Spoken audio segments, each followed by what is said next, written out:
Yo, everybody. Welcome to Off Panel, a weekly interview podcast about all things comics. I'm your host, David Harper, and this week is a very, very special one, as it's the 200th episode of Off Panel. Not only that, but next month marks the 10 years of me writing and talking about comics, which is kind of insane, honestly. So for this anniversary show, my buddy Brandon Burpee is joining the show for a little bit different of an episode, as we're going to be looking back on the past 10 years in comics through some awards, categories from our old show, and through a slew of listener questions. Let's start with basics, though. Brandon, how you doing? I'm doing most excellent. How are you doing? I'm doing well. I just have to say really quick, Brandon saw Weezer and the Pixies last night in Vegas, which I'm very envious of because I particularly love the Pixies. How were the Pixies? Dude, incredible live. I've never seen the Pixies live, so I wasn't sure because you never know. The first time you see a band, you're like, please don't be awful, be awesome. And they were incredible, man. They were so good. And then, and then Weezer comes out. And I've seen Weezer once, but it was at Life is Beautiful, so it was an outdoor thing. Oh, yeah, the big festival thing? Yeah, so this is the first time I've seen them, on their tour doing their thing. It was dope. They opened the show by, shooting confetti out in the sky. And then, he rode around on a boat and sang "Aha" to us.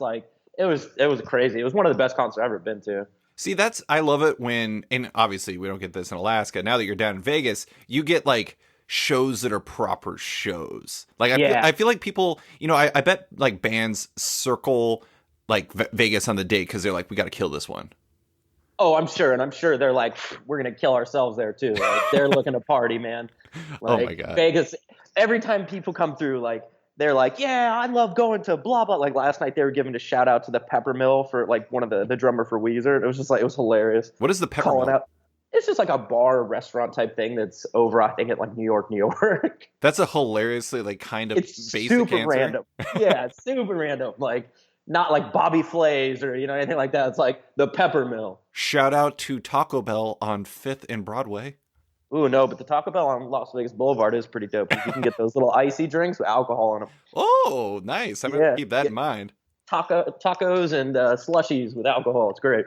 So let's talk about the plan for today. I want to break it down both for you and for listeners. I mean, we can talk about Taco Bell forever. I could probably do that. But here's what we're going to do, both for your heads up, Brandon, and for the listeners. We have a whole lot of listener questions. We have categories to tackle. We have awards for the past decade to give out. They're all going to be randomly selected going forward. Because I'm a classy gentleman, I literally have a metal bowl to my left filled with paper. I tried to randomize our app and it was horrible. What it would do is it would randomize, but it wouldn't actually delete the one that's already been used. And so it would just cycle back on ones I already done. I'm like, this sucks. So paper it is. So and we're going to close after all the categories with a big thing. We're going to share our countdown of our 10 favorite comics. They could be graphic novels, single issues, ongoing arcs, whatever, from May 2009 until now, which is the period of time that I've been writing about comics. That's for later. Let's start with the basics. Brandon, are you ready for the first category? You know I am. We're going to snake draft this too. So I'm going to alternate between you starting and me starting, unless it is one that's specifically for me. So here is the first category. Oh, okay. The first category we're going to discuss is the most improved player or most improved creator, character, whatever from the past decade in comics. I'll start. My one is probably not surprising. It's Squirrel Girl. Because think about it. Think about where Squirrel Girl was 10 years ago. Squirrel Girl was kind of a joke, right? Mm-hmm. And now Squirrel Girl is I was at Target a couple months ago and there was Valentine's Day cards with Squirrel Girl on it. Yeah. I have no idea how that became a thing. There's that Marvel Rising thing. Eventually there might be a show starring her. Her comic is awesome. The fact that Squirrel Girl went from being this Great Lakes Avengers character who apparently would beat up Thanos, but we would never find out how. They would just be well, she beat up Thanos, is amazing. Also, she was the Avengers butler for a time and apparently had a tryst with Wolverine, which is mind-blowing. But now she's a grade A, all ages comic superstar with an amazing comic and all kinds of stuff. And I never would have seen that coming 10 years ago. What do you got for most improved? So following kind of along the same line there, mine is Maggot. So I'm so glad this is the first one we're starting with. So in the last 10 years, you could argue, similar to Squirrel Girl, even worse, that, people don't take Maggot too seriously. He didn't get any love. He got poo-pooed on all over the place. I want to point out that I'm pretty sure Maggot had been dead for the past 10 years. No, he came back into Necrosha, remember? Okay, besides Necrosha, where he came back, walked off panel, and never reappeared. Yes, but he was still alive. And in the background, in my mind, having adventures. Yes. I can fit him in all kinds of X-Men stories where I just imagined he was there somewhere. But recently, I don't have to do that anymore. Not only did Jordan White write a song about him and perform it so everybody can enjoy it, he also has, I think, I want to say in the last 4 months, been in an X-Men comic, at least one X-Men comic every month. 2019 has been the year of Maggot, in a time where you could not have imagined, as you said, 10 years ago, this being a possibility. The resurgence of Maggot love is phenomenal, and I'm hoping it continues on into the next decade. What if he is like the next big Marvel character? They're like, we finally have realized that Maggot is where it's at. He is. I've been saying it forever. I really, honestly, I really can't convey this enough. Like, if you have not heard Brandon on this podcast before, his love of Maggot, the X-Men character, is absolutely sincere. It is 100% fact. Brandon is the biggest fan of Maggot in the world. Yeah, I'm telling you, he was the most Grant Morrison new X-Men character that didn't get to be a new X-Men. Such a missed opportunity. You've got a dude who eats with maggots that go into his belly. How do you not have Frank quietly drawing this? Do you think that Grant Morrison, he tried to push to have Maggot in his comics and Marvel kept him down? I would like to think so. That's your personal headcanon about what happened. It's just editorial's no, you can't have Maggot. He was like, okay, I'm going to create Glob Herman so I can have somebody that's Maggot-ish. It's just, but it's not the same. I feel like it came down to almost like a Bryce Harper contract deal thing. They were like, here's the deal. We know you killed one of the maggots, but we want Eenie and Meanie back. And Marvel was like, no, we can't do that. And Grant Morrison was like, fine, I'm not using any of it, trying to call their bluff, and he didn't, and then it just didn't work out. So I'm going to go ahead and say that I agree with your case. Going from basically nothing to something is a massive improvement. Some would say an infinite improvement, percentage-wise. So that People are literally singing his praise. It's amazing. All right, let's move on to the next category. This is a bigger one. All right, we have a question from Chris Burton, who is a listener to the podcast. Thank you for listening, Chris. What are your thoughts on comic stores in 2019 that still have a significant amount of space devoted to back issues? Do you think that is a sustainable business practice? Brandon, do you want to start that or do you want me to kick it off? I can start that one. So I don't think it's a sustainable business practice anymore, as much as it kills me to say it. But having said that, I don't know that a comic shop is a sustainable business anymore either. I think, me personally, this decade has seen me slowly and then rapidly toward the end of the decade move into more digital style. I don't really buy print necessarily all the time. Sometimes I'll just pick up stuff on Comixology or wait for it to hit, Marvel Unlimited. Now DC's got theirs. I think that hurts you to try to sell those. I think you're always going to have collectors who are looking to buy key issues, but I don't know if having a large section dedicated to it is a great idea. But I also don't know what you put in that section, Funkos or something like that. Board games are huge, like tabletop games, all those Settlers of Catan and all the ones that have spread from there. That's a huge thing for comic shops. I know it's saying comics, but at the same time, neither are Funkos. No, yeah, exactly. They just happen to have, comic characters. But yeah, exactly. They're not your typical comic shop type thing. But I think it's just hard. I think it's getting hard out there for a brick and mortar shop, if I'm being honest. It's just, you could hop on to a website like eBay and probably buy a back issue cheaper, and you're going to get in a comic shop because they're trying to turn a profit. And then it's just the ease of use too. And I think, especially with my kids, I'm watching it happen. My kids really don't have any interest in reading paper comics. Everything they want to read comic wise is digital. So, I think that's going to be a generational thing that comic shops are going to kind of lose out on, because I don't think a free comic book day to draw people in is enough anymore, because there's so much year round, day to day, hour to hour, minute to minute online. And then it's there's one day a year, in a comic shop. So I think it's just the process of the future and technology eliminating prior practices. I think there'll always be a niche thing out there. I'll always want a comic shop to go to. And I love digging through bins, but I don't know if that's going to move forward with the future generations. Yeah, I think that comic shops will last a lot longer than the proliferation of back issues in comic shops will. Some shops have already kind of started getting. Getting rid of back issues. If you go to a shop in Vegas, do they have back issues typically? It's hit or miss. Some of the shops are so small that it's like Funkos, trade paperbacks is huge, and then current comics, and then no back supply other than, what wasn't bought in the last probably like 3 months. Kind of like what Bosco's does, where they had that, like, you'd have the most recent issue, and then there'd be like a separator, and then the next issue. Right, right. There is one shop, Cosmic Comics, which is the one I tend to go to, and they have a nice little selection, but it's still nothing compared to, like, what Bosco's used to have back in the day and stuff like that. So Bosco's has dropped a lot. Like it's like one row that's like stacked on top of each other, and maybe it's equal. I don't know. It doesn't really feel the same, but I don't know. I mean, the thing for me is, I think going forward that a lot of this stuff will sustain, but it'll just be in much nichier ways, kind of like what you're saying. It's like there's this place in Denver, Mile High Comics, that has like one of the biggest back issue like collections that you can possibly find.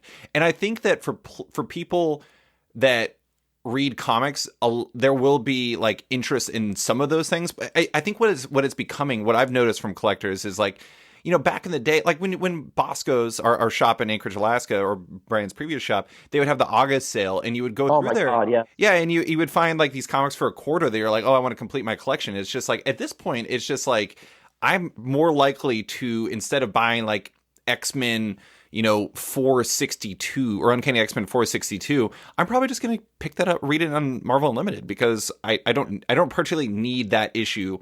I actually do still occasionally buy back issues. Like I bought a really old issue of Fantastic Four that was like the first appearance of the Moloids that I found for fairly cheap. And yeah, and it's just, I think I actually have like a lot of affinity for like comics that are meaningful to me, or like comics that are like pretty cool. But it's just like those random issues. It's just like, I don't really know what you do with that. And that's tough.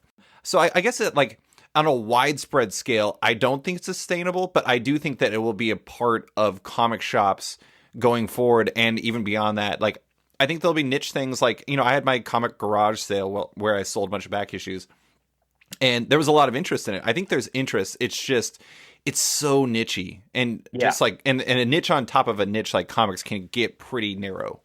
I mean, I think also just, I do think like the cool part of it'll be is, as the market for that kind of thing becomes smaller, the shops that do actually still have those will be really cool to see. You know what I mean? Like if I'm traveling somewhere, I'm going out of state, and that's not as much a thing anymore, and I run across a place like that, I'm probably definitely digging through it to see what they've got. You know what I mean? Like that becomes like a cool, like, ooh, awesome, I don't get to do this anymore.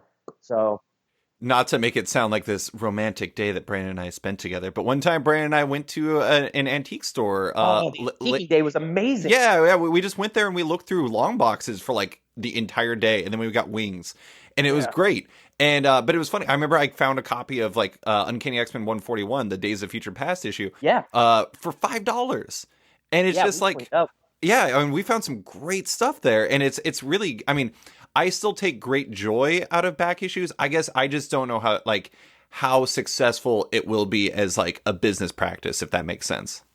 Yeah, because I don't know how many people are out there having that same. I mean, obviously we're a skewed part of the market because we're sitting here doing a podcast about this shit. You know what I mean? So like, we're not necessarily the general public. So, and that's where I think it comes to a steep drop off. People like us to general public is a huge drop. I also think as late breaking millennials such as ourselves, where we're kind of like right on the border between two generations, I feel like we kind of bridge the gap in the sense that we totally get all of the, you and I were both hyped about DC Universe launching with the books. We both are subscribers to Marvel Unlimited. We got all that, but we also still have an affinity for like the print comics. So it's like I don't want to say we're cursed with both of them, but we're certainly we have a foot in both worlds. Absolutely. All right. Next question is from Justin Pearson. What is your comic book origin story? I will kick that one off. Mine's pretty simple. I feel like this is a common story. Brandon and I are probably going to be pretty similar.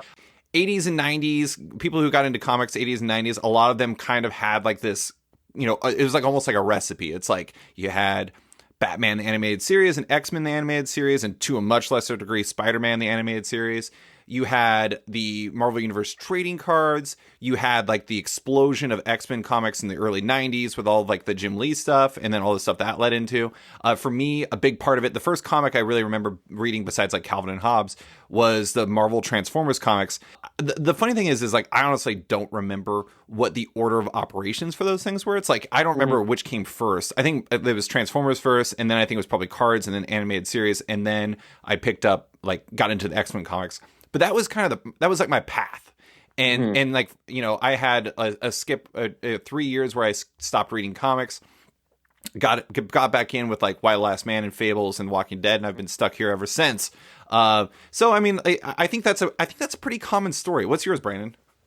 Yeah, I think a large chunk of yours is similar to mine. Mine starts out weird though, just because I grew up a military kid and we were stationed in Germany, and I have told you this story a million times. And my parents, for whatever reason, had recordings of like huge chunks of episodes of like the Linda Carter Wonder Woman and Batman 66. So when I was like, I don't know, from the age of like 1 to 5 or 6, I thought that shit was what was happening right then and there. And I loved that stuff. And then when we came back to the States, I was super confused because all of a sudden there was like Batman 89 with Michael Keaton and it was dark as hell. And I was super confused of what was going on with Batman.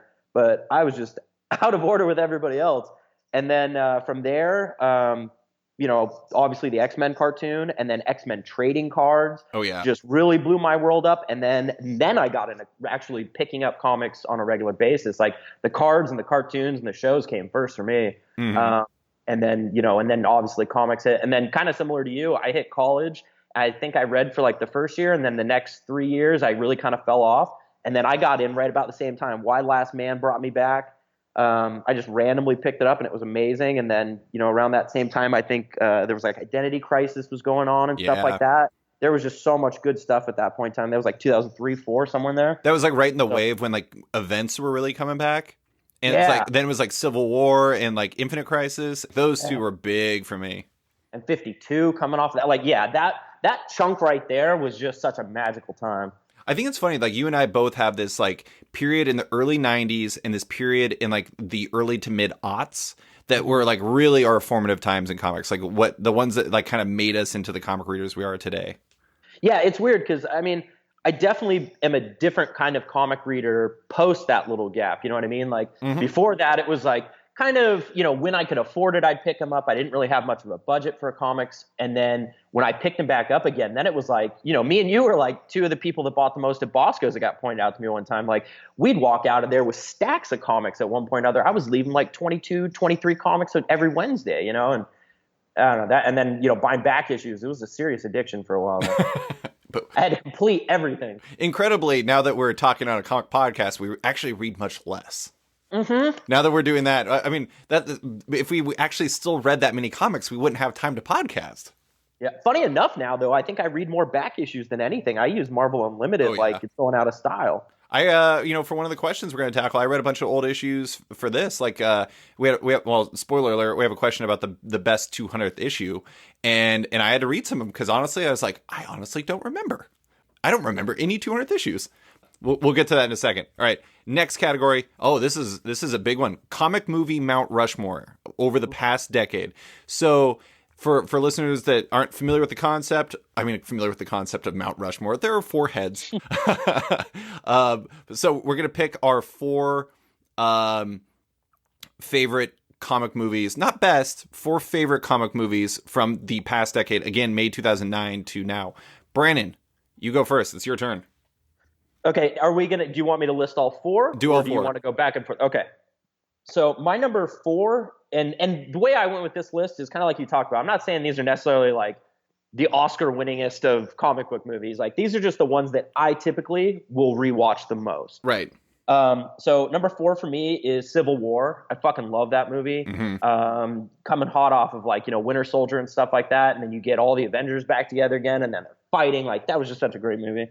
And number 3 is Deadpool 2. I absolutely love that. That movie feels like one of the most X-Men movies out of all of the X-Men movies, which sometimes those X-Men movies don't. I mean, I know they're X-Men, but they don't feel X-Men. But Ryan Reynolds killed Deadpool. I love the fact that it even has a scene where the X-Men are actively looking down on Deadpool, just like they do in the comics. Yeah, that's where they shut the door. I was dying. That was hilarious. Number 2 is Winter Soldier. That's just such a great friggin' movie. Like that is all time. And then number 1 is Infinity War. I've already seen that movie. That's like, if I'm sitting here and I'm bored, I put that on running in the background sometimes. Like, I love that movie. Just knowing where we started and then where we're at now with the MCU is just so mind blowing. Because me and you went and saw the first Avengers movie, and it was like, oh my God, they're all on the same screen together. And now it's crazy to think like it's still effective when you see it, and now they're drawing in Spider-Man and, Doctor Strange and things like that. And it's so crazy to see how well they have put that whole thing together and have continued to maintain it. It's just so impressive. It's amazing how well that movie stays together, given how many characters there are and how many, like, I think one of the smartest things that they did was they kind of broke it up into chunks. It was like they had like their different teams that are off doing different stuff. And it was like, it made it a little bit easier to digest. Definitely. And also, like, I do rewatch that movie quite a bit because it is really, really shockingly rewatchable. The Thor stuff, like when he enters the battlefield in Wakanda, is like, that is like max hype. That is so amazing. Thor, man, that guy has had the best path to greatness out of anybody in these movies. My 4, I'm gonna go with the Avengers, the original one, mostly because that was probably one of my short list favorite movie watching experiences ever. Like, Brandon and I saw it at a midnight showing and we were in like the front row and we were still like maximum hype. I mean, it was amazing. Like, I just remember every single, like, the amazing thing about these movies is like, you're hopeful that these beats will hit if you're like a person making these movies. Every single beat, whether it's like Hulk smashing Loki into the ground, or it's like, that moment where Hulk and Thor are taking out like the giant dragon thing and then he punches Thor and everything like that. All of those, every single beat hit so hard, and it was just so fun to watch in an audience, especially at midnight. Like, I don't go to midnight showings anymore, partially because I'm an old, but also because I don't know, like, people are just insane at those.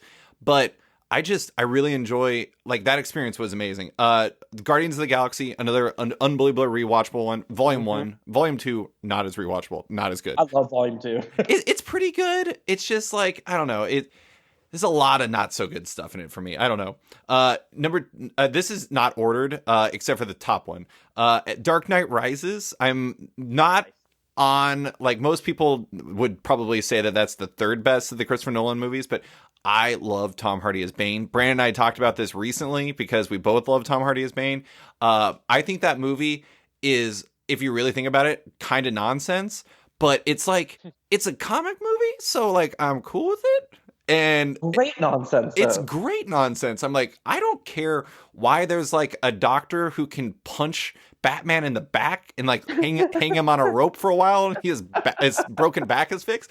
I don't care. You know how often, like, when my back hurts, I always ask Amber, my wife, for listeners that don't know, if she will Batman punch me in the back. I love that she knows what that is. That's a beautiful thing. Yeah, it is. It is really amazing. But anyways, that movie is like glorious nonsense. Tom Hardy is amazing as Bane. I feel like when I watch that, like, one of the things I really enjoy about that movie is the fact that it feels like Tom Hardy is having a lot of fun making that movie. And Anne Hathaway Catwoman was dope too. Really good, really good. The only part of that movie that really sucks is Matthew Modine's character is complete nonsense. The cop who is just like if you just cut him out, the movie would not be any different. Besides the fact I couldn't make jokes about the fact that we don't allow hotheads in rooms like this. I'm just like, what are you talking about?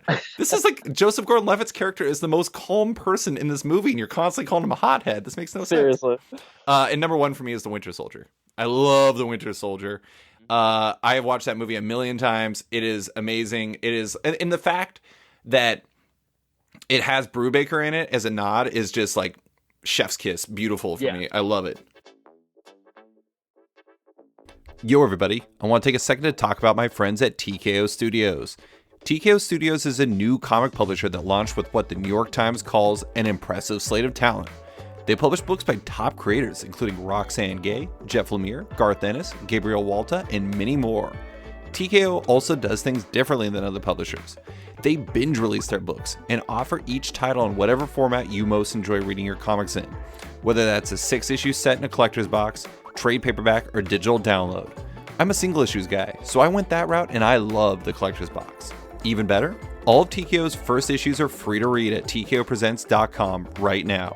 So if you're curious, Visit tkopresents.com to give them a try or follow at TKO Presents across all social platforms. And if you're a store that's interested in stocking TKO's books, email retailers at tkopresents.com to learn more about one of the best retailer deals in the industry. And now, back to the show. Okay, next category or next whatever. We got a listener question. This one's just for me, so you can take this one off, Brandon.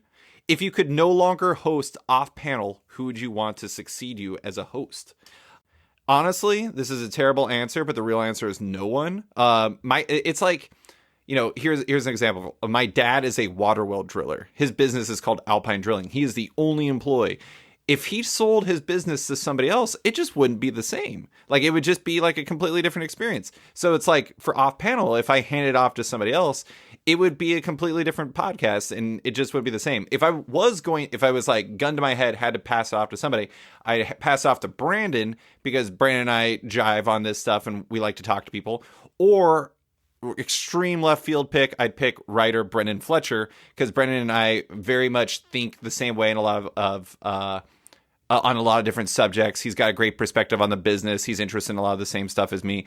He and Brandon are both slightly busy and probably don't want to make time for a podcast. So that's kind of my cheater answer, but no one or Brandon or Brendan Fletcher. So Brendan's or no one. I vote no one. I'm serious though. Like I'm with you. Like it wouldn't be the same. Like It just wouldn't have the same vibe. Like I think you approach these things differently than a lot of like comics media. I've talked about this before. Like I think you actually do comic book journalism in an industry where comic book journalism is like flashy bullshit more than it is anything. So I think if you were to leave, more than likely somebody would be in there doing flashy bullshit like myself, and it just wouldn't be good. Like it just would not be the same thing. So are you trying to make me cry on my own podcast with these? I'm just saying, if you hand it off, I'm not listening. And that includes if you hand it off to me. You'd have to listen. That's the problem. You have to listen to it when you edit it. All right, next. Favorite random thing from comic movies. So this is from comic movies from the past decade. So this can be like any random thing that you just enjoy a lot that perhaps is irrational or perhaps is something small. You just happen to like it. What's yours? You go first. Okay. I gotta think on this one a little bit more.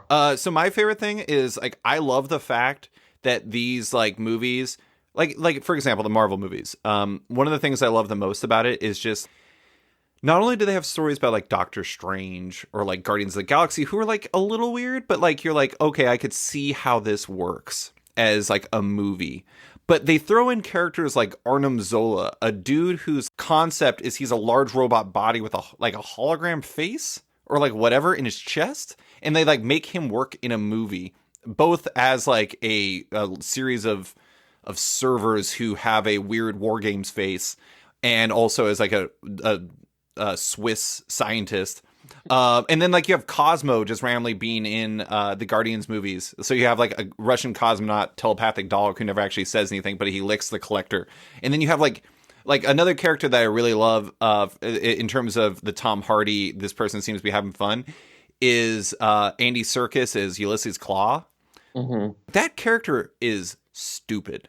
Like that character in the comics wears like he's like a robot sort of that has like a pink bodysuit that has like a satellite dish on his hand and he shoots sound at people. There's a reason why shit Mega Man.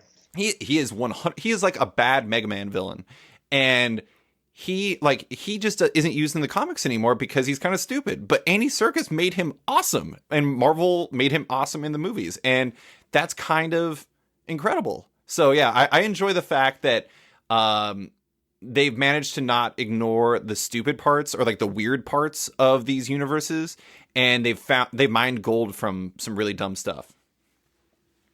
Nice. Yeah, so mine then, I thought about not going with it, but it is definitely the most random thing that I enjoyed. And that's in Spider-Man Into the Spider-Verse. Oh, yeah. Where they throw out the Community Donald Glover shout out on the TV screen. Did you catch that? No. So at one point, he's watching TV with his uncle. And if you look, it's the scene where Glover's putting on he's got the Spider-Man pajamas and getting out of bed. They show it real quick on the screen.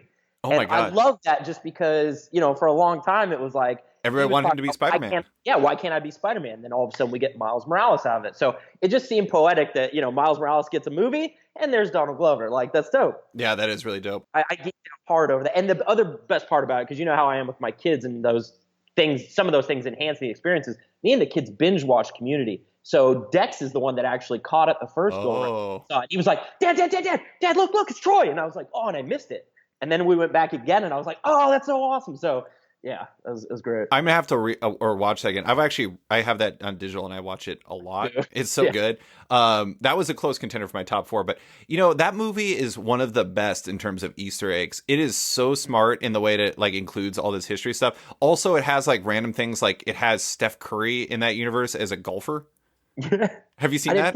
I didn't catch that. Yeah, it's on one of the billboards and it's got Steph Curry, and apparently in this universe he's, instead of a basketball player, he's a golfer. That's amazing. Yeah, it's so good. I mean, that movie is amazing. All right, next we got. Okay, this is just something I threw in there because I want to get your thoughts. All right, I want to ask you.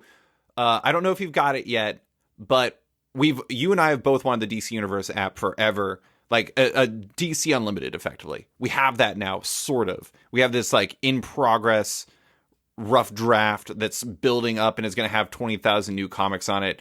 For $7.99 a month on DC Universe. It also has all the shows and everything like that. What are your thoughts on it conceptually, or if you've tried it, what are your thoughts on it actually? Okay, so I haven't actually used it yet, just because it has been a busy couple weeks for me, and so I haven't had an opportunity.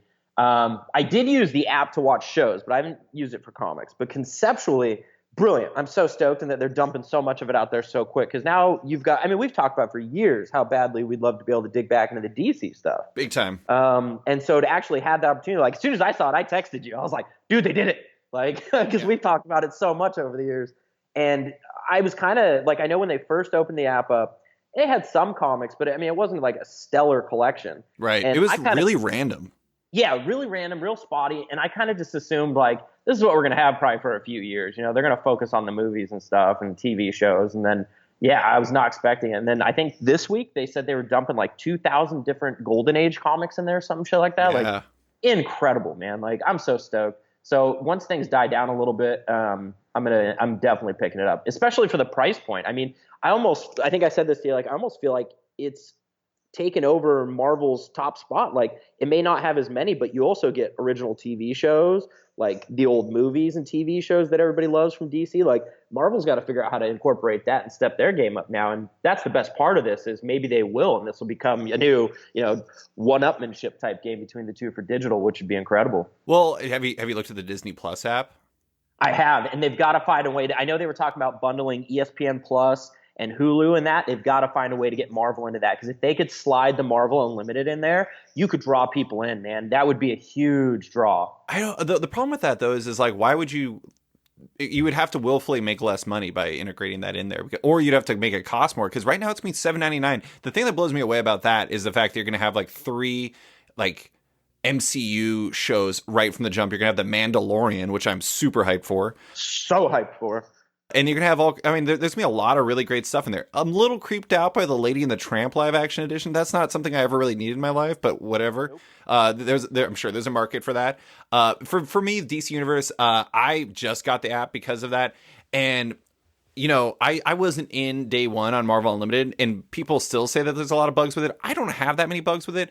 Man, DC Universe is a hot mess so far. From granted, they haven't really started building out their lineup, but there's like comics that keep disappearing. Like, there's ones that'll be there that are gone later. There's like random books, like they have like Planetary and they have Sleeper on there, both Wildstorm books. I love them, but they don't have like a single issue of Impulse, which I think is really weird. And then they have things like where they'll have Nightwing, the Chuck Dixon and Scott McDaniel Nightwing stuff, where it's like 1 through 19. And then they have like 36, 41, 54. I'm like, what are you guys doing? Do you like throw darts at a dartboard and just randomly select based off of that? I mean, it's really rough so far. Conceptually, I love it. We've talked about that for years. The idea that that DC would do an app like this, especially because, I mean, I can't speak to you, or I can't speak for you, but I have much bigger holes in my DC reading history than I do in my Marvel reading history. Oh, 1,000%, me too. Especially going way far back. So the news that they're putting all those older books in there will be great. But I mean, even things like, I've never read New Teen Titans. I never have either. I started and then just never finished. Yeah, I mean it's like Marv Wolfman and George Perez, and it's the Teen Titans. What's not to like? Hmm. But I've never True. read it. There's a lot of DC books that I just haven't read that I would love to go back and read. And so conceptually, I love it. Actual application so far, it like the organization is illogical. The books that they have on there are super spotty and just really randomly selected. And I don't know, it'll get better. But man, I feel like I might have not done this until I knew it was better, but maybe I'm not the target market, or maybe I'm too like judgy. Well, Marvel Unlimited was like that too. I mean, because Marvel Unlimited's been around forever, and so when it first came out, it was pretty friggin' spotty too, and had all these issues. So they've had so much lead time on them to get it worked out, which is where hearing that's kind of disappointing because you would think DC would have hired somebody to not have those problems. You know, like, all right, we saw where Marvel Unlimited messed up for years. Like, how do we not do that? Like, that's kind of disappointing. I would have found the person who made Marvel Unlimited and hired them. Absolutely. I'd be like, hey, you're making this much, we're gonna pay you this much, and then do that. But yeah, I mean, Marvel Unlimited, people forget that started in like 2007. It's amazing how long that they've been doing that. But it's a great app, but it took a long time to get there. DC hopefully will not take as long, but I don't know. And I'm totally fine with the 12-month thing. I mean, that's reasonable to me. I'm more looking for it for back issues. Yeah. All right, next we have a very large question from Zach Jenkins at Xavier Files. He is wondering, how has the comics internet changed over the last decade? What has improved? What have we lost? What would you want to change in the next decade? I will go first.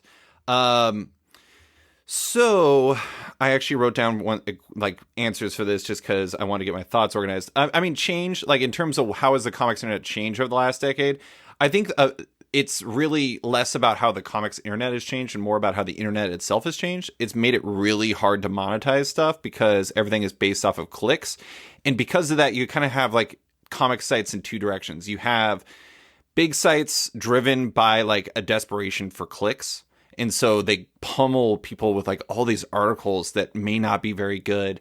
Like CBR. Yeah, I was going to say like CBR, for example, they have so many listicles that when you look through them, you're like, I can't believe they published this. This is like the most nonsense stuff I've ever seen. Like I did 4 pages too for a click. Yeah, well, 1, 2, and it's like nonsense each page. And that's how you monetize stuff, and that sucks. But I mean, that's the amazing thing. I actually did a thing in one of my newsletters when I was doing a newsletter where I had a bunch of screenshots from CBR listicles. And then I wrote my own headlines, and I had Amber faithfully recreate the look of the CBR headlines. And I did a quiz to see if people could figure out which was which, and it was hard. Let's just say that mine were complete nonsense, but they looked exactly the same. Yeah. Anyways, and so there's that, or there's small sites which are fueled by extremely narrow purviews, which are great. It's nice that they have that, but at the same time, it's it makes it really tough to find. There's no holistic site anymore. Like back in the day, you could go on CBR and there was Robot 6 and there was Comics Should Be Good and there's all these different things. They represented a lot of different comics culture, but now it's just a bunch of nothing, and it's kind of a bummer. So there is good stuff out there. It's just the comics or the internet itself has made it really hard for comic sites to be successful. What could be or what has improved? I do think there's more diversity in who's writing about comics, and there's more diversity in the subjects that are being written about. 10 years ago, barely anybody was writing about manga or barely writing about webcomics or anything like that. There's certainly not that many now, but there's more than there used to be. What have been lost? I feel 10 years ago, there was a lot more like actual personalities that people knew. There's Rich Johnson and Heidi McDonald, and that's kind of it in terms of people that you actually know. But back then, I feel there was the Comics Alliance people knew. There was a lot of people from Robot 6 that people knew. It was people who had just come from Wizard who people knew. And so I feel that's kind of missing, which is funny because personal branding has only become more important. And then the last thing is what would you want to change in the next decade? My thing is better reward systems. We have to make it easier for people to make gains for them personally if they make good content. It's just absurd. If you actually do something really well that people really respond to, the fact that it's so hard to monetize that, there has to be different ways to monetize stuff. There has to be more unique perspectives on content. And the biggest thing for me is the thing that really bothers me about comic sites, and you've heard this before, is that every site when they start just does the same thing that every other site does. Mm-hmm. And I don't know why you do that. It's just like, if everyone agrees that comic sites aren't very good, do something different. Like, find a different perspective, less boilerplate. Anyways, that's my take. Do you got anything? Yeah, so I mean, I think the internet, in my opinion, for comic books, and this is for fandom in general, has become more vicious. Like, and I think it's a bad change. Obviously, I think like when we first started, I don't know that we were saints. Sometimes we go a little shock jock, but I think in general, like we love comics. Exuded like a love for comics. Like when Multiversity first started, Right. we didn't make a goddamn dime, but we loved it. Like every single person involved loved it. Like it was all about the journey and the experience and just being involved in something that we love so much. And I think now a lot of it's just, how do I monetize this? And I think that reflects on the sites and the way they are now. Like you're not getting as much creativity, and that's why you don't have the names, for the name recognition that you did in the past, because the personality isn't there. It's all just the same kind of meh, you know what I mean? Yeah. And that goes back to kind of what I was talking about earlier, is that's why somebody like yourself stands out, because you do it so differently from everybody else, where it's like the top 10 official lists of blank. Like, officially what? Like, who made that official? Again, CBR.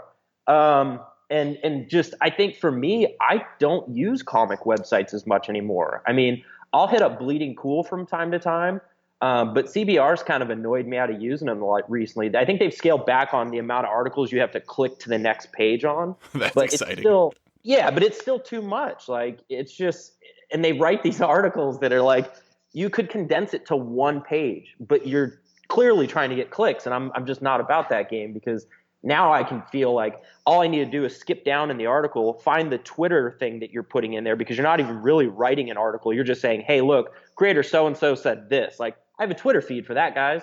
Like, what are you doing? You don't even expound out. Like, we used to, as a site, do like roundtables and stuff. Yeah. You know what I mean? Like, talk about stuff. Now it's like, let me just show you what they said. And yeah, that's it. Like, okay, cool. Thanks, guys. I had a site approach me that wanted to like basically acquire Sketched.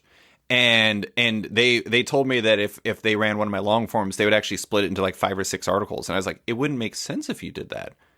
I was like, that just like would be a horrible reading experience. And I mean, and I don't know if they meant over multiple days or what, but I'm just like, that's, I don't know. I mean, I guess to me, it feels like there's more effort being focused on getting people to go to another page than there is on people actually gaining something from the experience. Like, if you're not doing that, like, I guess maybe we're different, because like we were always doing it as like a hobby, and these people are doing it as a job. And that's a huge difference, but it definitely makes the experience for you and myself as readers less enjoyable. Like, I get most of my news, to be honest, from like Twitter and from like Reddit. Like, I'll go on the comic book subreddit and I'll just get information from there. And that's just easier for me. But yeah. Yeah, I don't know. It just became one of those things for me where, like, I think there was just so much need to be critical for the sake of being critical on stuff, and just so much negativity that I just couldn't anymore. Like, I was just kind of out on comic sites, and I don't know. There was a stretch, I think, for like a year, I didn't even check them. And honestly, I never enjoyed comics more in my life. Yeah. Like, because I would go into stuff without any bias from anybody. And then every once in a while I'd be like, I wonder what other people think of this. And I'd look, and it would be like the opposite of what I thought. You're like, I regret this. Yeah, thank God I didn't look. No, I don't even read it anymore. I'll look to see the gist, but I don't care. Like, I have my own opinion. Like, and I already know I don't trust most comic journalism opinions, so like it really doesn't matter to me. Well, I always look at reviews and that stuff as like consumer reports. It's like, you know, could this be something that's of interest to you? Like, it's not like defining. Like, if somebody reviews a movie and they're like, oh, this movie's trash, I'm like, that doesn't mean I'm gonna think it's trash. It's just like, that's just what they're saying. You know, quick question.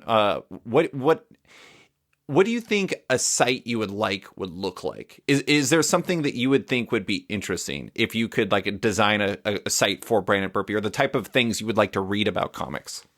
Yeah, I think honestly, I think a more interesting way to draw people in and keep people coming and being different is to have more of like, kind of like we did at Multiversity, just random fun shit, you know, lists on covers and lists on, you know, end of the year. The X-Draft. Yeah, the X-Draft. Just, I mean, who else does stuff like that? Nobody. Like, we did that, and we still do shit like that. But I mean, in general, that's just not a thing, and that's that's the kind of stuff for me as a reader I want to read, because that's fun as hell, and you can feel the love for the characters or the artists or the writers or whoever you're talking about through articles like that more than you can like, here's a Twitter post. Like, and it's more engaging. And I think like if you had a site like that where you also had the podcast, you had like vlogs readily available, like quick, 5-minute reviews of somebody talking about it, and then you don't even necessarily have to read. I know that goes against the whole monetized click system. No, you can monetize that's videos. Kind of why I like. Okay, I was gonna say that's kind of why I like it. Though, it's like I don't know, just something visually different, because I think like you touched on earlier, it all looks the same. It may have a different paint coat, but it's the same thing under the hood. Yeah, like there's not much difference. And so I think just going so left field, doing something so different. I mean, not to toot our own horn again, but Multiversity came out of nowhere and got nominated for a fucking Eisner. Yeah, that's right. And we were so different. And that's the only reason why we got on that list, in my opinion, is we had great relationships with creators because we were cool. And I think they knew, like, we just loved the whole experience. And that was what it was about to us. And I think that's refreshing to a creator, honestly, because they're not worried about, like, wait a minute, these guys are going to try to blow us up. More than likely, we're just going to talk about how awesome it is to run into Greg Capullo. Like, I just have to say, one of my favorite things about us getting nominated for an Eisner was when somebody on Twitter said, they're like, Grant Morrison's Multiversity has taken so long to come out that a site named after it was nominated for an Eisner before it ever came out. And I was like, that is hilarious. I remember that. That was great. All right, next category or next question. This is like a series of questions. There's 4 of them. Well, let's start with this. It's from Keegan Ray. What comic would you or could you read 200 times? Like, what's the most rereadable comic for you? Most rereadable comic for me. I got my answer. Mine's probably 52 because I read it every year. Yeah. Mine's Next Wave. I read that all the time. Yeah, Warren Ellis and Stuart Eminem. Love that. Is there a comic that you wish lasted 200 issues? Like something that died before its time? 52 cannot be answered because it's totally defined by the fact that it was 52 issues. Yeah, 100%. No, I would have loved to have seen a little more Booster Gold from Jeff Johns, honestly. Yes, that's a great answer. That was a great series that, like, he was killing it on that, and then it just, Flashpoint and stupid-ass Barry Allen. Similar answer for me. I'm going to say Keith Giffen and Raphael Albuquerque on Jaime Reyes' Blue Beetle. You know I love him. Yeah. I like that we went with the blue and gold there. Yeah, that's funny. I didn't even think about that. What comic is there? A comic you wish ended at 200 issues? Something that ended earlier? I could have. It's a weird answer because I complained about this title for a while. But Invincible, I feel like it didn't go to 200 issues. What's that? It ended before 200 issues. Well, whatever. We can just go with what's that? Wasn't that what you were asking me? Which one I wished made it to 200? No, ended. Well, the next one is ended at 200. Like, so is there one you wish ended earlier? Oh, I don't know. I'm just gonna say this is gonna be controversial. I didn't like the ending of Peter David's X Factor. Like the way it ended was just kind of wonky for me. And like, I'm not saying that it didn't work for other people, but I would have been fine with it ending slightly earlier. I don't know where it would have ended, but at the same time, like that one was one that was a little tough for me. Yeah, because I almost want to say Jeff Johns' run, but I don't know if it went 200 issues combined in all the different books. Are you talking about Green Lantern? Yeah, his Green Lantern stuff. Like, because I think they peaked and then like Blackest Night came and then it just kind of started going downhill. And then like when it came back in like New 52, like I literally do not remember any of that. I remember Sinestro was on the first issue's cover, and that's about it. I actually enjoyed it when it came back under New 52, oddly enough. It was one of the few New 52 books where I was like, okay, it was like Batman, though, where they really didn't retcon anything. They just kind of kept moving forward. God, we read so many New 52 comics. It was ridiculous. Oh, Savage Hawkman, baby. Savage Hawkman. Hawk and Dove. Yo, everybody. I want to take a quick second to talk about my friends over at SpinnerRack.com. When I was a kid, I loved spinner racks. They helped me get into comics as I'd spin them and discover comics to love starring the X-Men, Batman, and beyond. And then they disappeared. But now they're back as the team over at Classic Spinner Rack produced new spinner racks for comic fans to purchase that both evoke nostalgia and look amazing in your home. I got mine in the mail and quickly set it up in my office right by where I podcast and had a blast picking some of my favorite comics to go in it. Sure, it's got copies of classic issues like The Avengers #1 and X-Men #4, but it also has personal favorites like Non-Player and Buddy Cops. It both looks great and makes it easy to read some of my favorite books. Want your own spinner rack? You can buy your own at spinnerack.com, and when you order, use the code OFFPANEL, all in caps, to save 10% when you do. Order yours today, and I guarantee you'll love yours just as much as I do. And now, back to the show. All right, next question. What are your thoughts on Grant Morrison's new X-Men? Cameron Schrader. You want to go first? Or you want me to go first? You go first. All right. My thought is, where the hell was Maggot? Yeah, where? That's end all be all. Where was it? Yeah. No, but honestly, that was kind of a weird turning point for me in my comic book reading, if I'm being honest, in retrospect, looking back at like my overall reading experience, because up to that point, my image of the X-Men, which was my be-all, end-all of all franchises at that point in time, it still is, was 90s era X-Men. Right. So, and for a long time, I remember like when early online internet, like message boards and shit, like X-Fan. I don't know if you ever used to go to that website. Like, there was always talk of like, oh my God, we've had the animated team for how many years? It's time for a shakeup. We need a new team. And then Grant Morrison came in and not only did that, but just flipped the whole thing on its head. And at first, I was pretty resistant to the change. And that was X-Static's period too. It was a lot of change. Yeah, so much change. The whole X-Men, because they culled the line from like 14 books to like 4, something stupid like that. And then all the books that were coming out were radically different. But yeah, in now, I have my new X-Men omnibus proudly sitting on display in my house, right next to X-Statics. I wish I could take I could take a picture of mine. They're separated only by the Uncanny X-Men, Claremont and Cockrum and Byrne omnibus. That's the only. I have them right next to each other. Also, I have those two next to each other with Uncanny X-Force. Nice. Yeah. But yeah, so I think in retrospect, my thoughts on Grant Morrison's new X-Men was it kind of revolutionized how I viewed my favorite characters and what could be done with them. I also think, though, that it began a slippery slope of ending up where we're at now, where he made so many changes, and the next people came and made so many changes, and I think then you got the Fox Marvel beef, and just the X-Men took a nosedive pretty much after he left almost. I think, yeah, I love Grant Morrison's X-Men. I actually, weirdly, I can remember where I was when I first read it, because I read it for the first time in omnibus form. And I was on like some weird camping trip with my parents in God knows where, Alaska. And I was reading the omnibus up in like this little cubby in their motorhome that I was sleeping in. And it was like the wackest place in the world to read. But I could not stop reading it. It was so good. And like that's the thing. The big difference. The thing about Grant Morrison's X-Men is the reason why it was so challenging to read at the start was part of the reason why it is as good as it is because it had a very unique perspective on these characters that still reflected everything we love about them, but it just approached it from a different way. That's, to me, it's like when you look at the best X-Men comics, even now, it's like you look at like Wolverine and the X-Men, or you look at, Astonishing X-Men from like Joss Whedon and John Cassaday. Like that, Whedon and Cassidy's stuff was 100% like very built off the past, but at the same time it had its own vibe and its own story it was telling. And I feel like sometimes a lot of the comics that come out for the X-Men and in superhero comics in general have a tendency of feeling very homogenous, and Grant Morrison is like the god of being like, fuck homogeny, I'm doing my thing.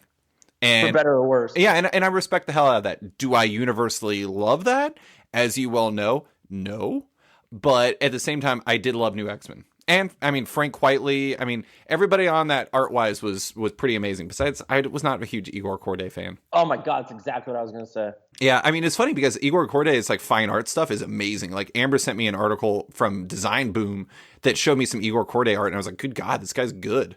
Oh, fittingly, actually, so next thing, really quick, let's do this one quick. I just want to get your the next category I pulled, which I wanted to ask anyways, is general thoughts on Jonathan Hickman taking over X-Men. Like, what are you thinking when you first heard about it? I can't wait. I'm not really certain what's going on with these titles that he's doing, but in Hickman I trust. Yeah, me too. Fully and absolutely. Like, I've always enjoyed his stuff, and that he's so good at telling a long form story and keeping little intricate parts of continuity and playing off that. And that is the X-Men. Like, to do the X-Men right, that is exactly what you need to do. So, oh man, I can't wait. I've waited for this moment for a while. I love the fact that the titles are they look the same, but they're House of X and Power of 10. So they're actually different titles. They're, like the X means different things. Like that's super smart. Yeah, I'm 100% on board. I think it's gonna be amazing. I love what's really amazing is at the press conference or the C2E2 panel that they announced it at, he said that this is the first Marvel comic that he's written that he was actually a fan of before. Yeah, I read that, and I didn't. It's funny because I think at one point or another he had said he would never write X-Men. Well, the big thing though, honestly, is a lot of people don't want to write the X-Men because the fans are kind of intense. Again, the internet getting worse over the last decade. Man, I have to say, X-Men fans have always been really intense, regardless of the internet's presence. It just gave them a platform. Yeah, exactly. I'd say, but now the worst of them have a platform, and it's just, I don't know, it is what it is anymore. But there are some good X-Men fans. I mean, we're good X-Men fans. We had a question from Zach Jenkins from Xavier Files. That guy, he knows his X-Men stuff, and he's a great guy. Next question from Ryan Alcock. With so many great comics out, do you give comics as much of a chance as you did 5 or 10 years ago? Like, if you buy a first issue, will you give it 10 issues or something like that? Honestly, the real answer is no. The answer is that if I'm not hooked pretty quickly, I'll either switch to trade if it's a team that I really believe in, or I will just drop it. And like that is, I mean, honestly, that's a cost of publishing like 700 comics a month. I mean, no one in the world can keep up with all of those. It is, I mean, like that's not even including graphic novels. That's not including web comics. That's not including manga. There is an absolute sea of content. God forbid if you start including things like Netflix or the movies or any number of other things. We are up to our eyeballs in content these days. And frankly, the greatest bottleneck any of us have for engaging with this stuff is time. And I just can't. I mean, I do try to last as long as I can, but if I'm not feeling it, I just probably won't go back. What about you? Yeah, I mean, it's kind of a split answer for me. It depends. As far as going out and purchasing comics, I really don't give much a shot anymore unless it's something that really stands out. Like I buy stuff that like you mean like in print?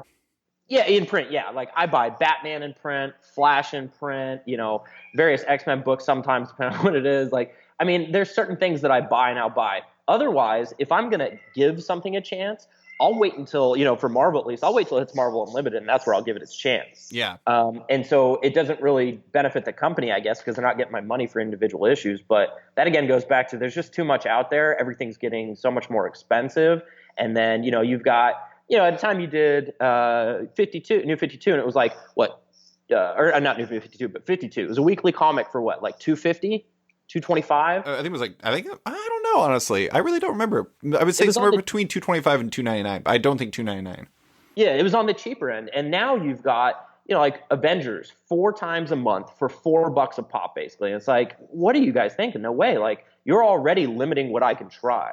Right. And it doesn't work.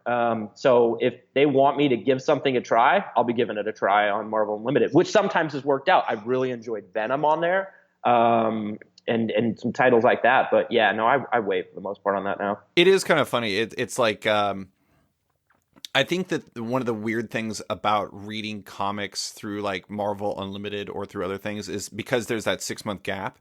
I always feel like I'm just way behind on stuff when I do that. And honestly, that used to bother me a lot more. But now I'm just like, oh, I'm going to read all new Wolverine with Laura and Gabby.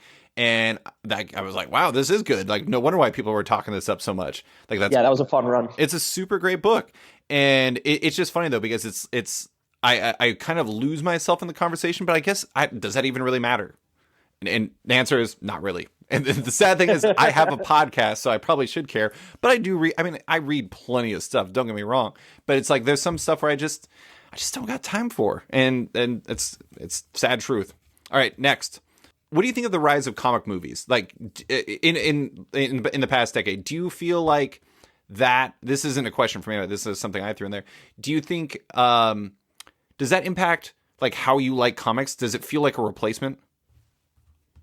Do the movies replace the comics? Yeah, like to a certain degree. I guess like my real question is like, what do you think of it? Do you feel like there's too many? And do you feel like to a certain degree the comics have been like replaced by that product? I don't know if it's replaced the product. I think it's adjacent more than anything. Like, sure. You just have two different fan bases, I think. which is too bad because I don't think the two cross over as much as they really should. And I think that's kind of the golden question of how do you make that happen. But I think there are a lot more now, obviously, but I don't know if there's too many because I think it's offset on the fact that we're getting more of a variety now. You know what I mean? Yeah. It's not all capes and, Batman, Superman. You've got Guardians of the Galaxy. You've got Doctor Strange. I mean, it's all over the place now. Captain Marvel was just a straight space movie most of the time. Yeah, and Captain Marvel is fun. Yeah. And so, you just have all these different types of movies. I think not, again, saying there's too many, but there's too many for me to keep up with. I think for the first time in my lifetime, last couple of years, there's been I didn't see Spider-Man Homecoming in the theater. Mm-hmm. And I feel like there's a couple more that I didn't either. And that would have been something that never would have happened back in the day. But also back in the day, I could list all of the superhero flicks on two hands. Right. And now it's after 2 years, I need 2 feet and 2 hands. So, right. It's just such a different animal, but it's not slowing down. And if anything, I think it's getting more refined and better. And again, allowing for that kind of proliferation of new types of ways to do it and different genres. Now you have Walking Dead. And so it's not even, not now, but within this decade. And so it's just so different. Honestly, it's like our wet dream as kids. Right. Comic book movies are the pop culture now, which was the exact opposite of when I was a kid. It was why I got punched. Right, exactly. It's so different now. So it's cool to see, but there are times where it's it almost feels like oversaturation in that, sometimes Deadpool. Everybody's got a Deadpool shirt on, but how many of y'all read those comics? Right. 50% maybe. But I'm not trying to get judgy on that. If somebody wants to enjoy comics, however it gets them in, I didn't get in through comics initially. I got in through movies and shows. So I like that there are more options and more availability to get people into it. Well, okay, so working off of that, my answer is I think that I don't think there's too many, but I think that there's enough now that you can skip them without feeling Hellboy came out this weekend. I don't give a crap. I'll be renting that. Yeah, I will be lucky. It will be lucky if I'm renting that. That looked really bad. But anyways, so Amber asked me this morning. She gave me a question of basically how do you get people to read comics who love the movies? Do you think that there's a better way to do that than they're currently doing? Because they're not really doing it right now. There's got to be a better way because they're really not doing anything. Just by default. But again, that's the golden question. I don't know how you fix that. I've tried to fix that disparity with my children. My kids love going to see the movies and stuff, but they're really not big comic book readers. And then, giving them a physical comic they don't really love. A digital, they're a little more on board. But Dex isn't chomping at the bit to get to that. Whereas Eva was super stoked to see Shazam randomly. And so, she doesn't get that kind of excitement out of any comics. And I'll show pictures and things all the time. I think it's just I don't know what that bridge is. I just really don't. Sure. Yeah. All right, let's move on. Next question is... First question. We have 3 questions from writer Brendan Fletcher. It's his first question. It's, as a result of being introduced to comics through middle grade and YA hit books by the likes of Raina Telgemeier, Svetlana Chomkova, and Faith Erin Hicks, I apologize to Svetlana if I mispronounced that. Do you think the next generation of Western English language readers might be the first to consider the medium distinct from the genre of superheroes? If so, how should the direct market look at pivoting to serve them and when? The short answer is yes. I think that there's going to, I think we're already in the point where a lot of people are looking at comics not as superheroes first.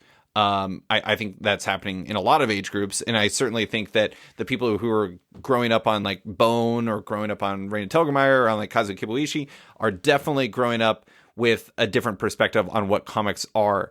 I think it'll affect the medium more than it'll affect the direct market. I think the direct market should try to pivot, and it should start leaning heavier into other formats graphic novels and to trades, things like that.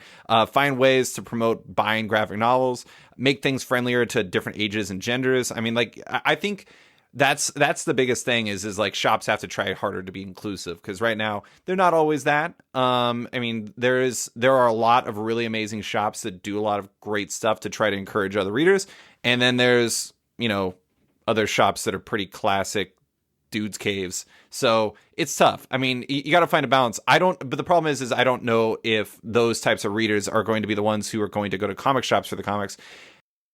I wish I had a better answer. honestly. Like that is like one of the silver bullet answers that everybody needs, and I don't know what it is.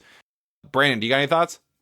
I mean, I definitely think that this is going to be a generation that views it differently. Like I'm seeing it with my kids already. Like Dex's favorite comics are not superhero comics. His favorite comics are, Bone, Scott Pilgrim, and for a while there, this digital comic called Cats. Like not a superhero to be seen, which is so different from our generation where I didn't want to read anything unless it had a superhero in it. Like everything else was just kind of weird side stuff. I don't even know why they make those, you know? I mean, frankly, it was hard to even find like stuff that wasn't then. There wasn't that.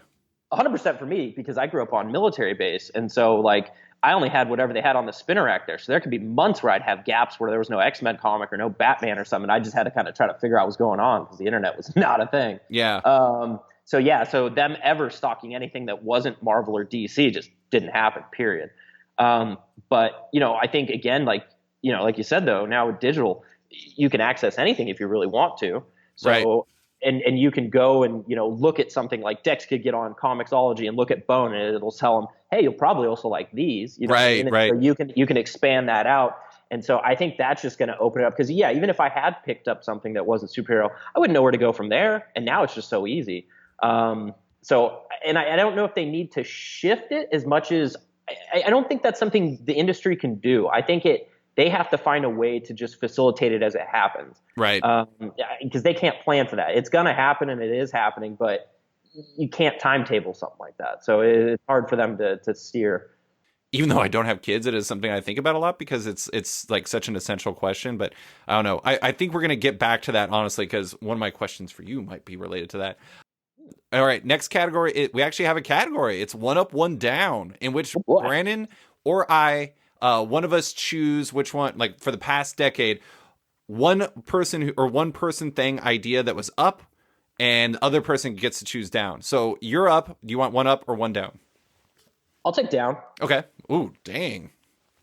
Straightforward. I think, yeah. Well, it's funny because if I had to go up or down, I had the same answer. But that's funny. Reasons. Yeah. So my down though is the X-Men. This was the most down decade for the X-Men.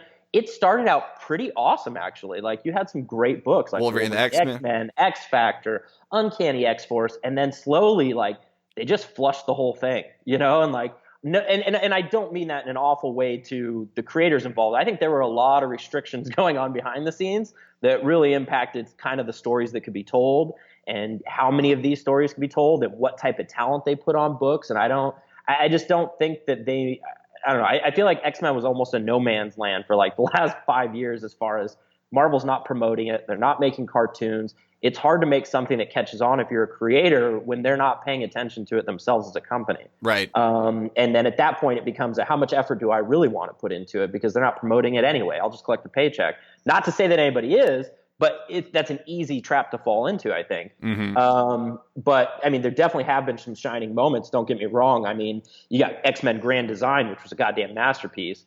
I really like Rosenberg stuff and like Ed Brisson. I do too. On God, what was that 5-issue or Extinction? I don't remember what it was. Like I think it was Extermination.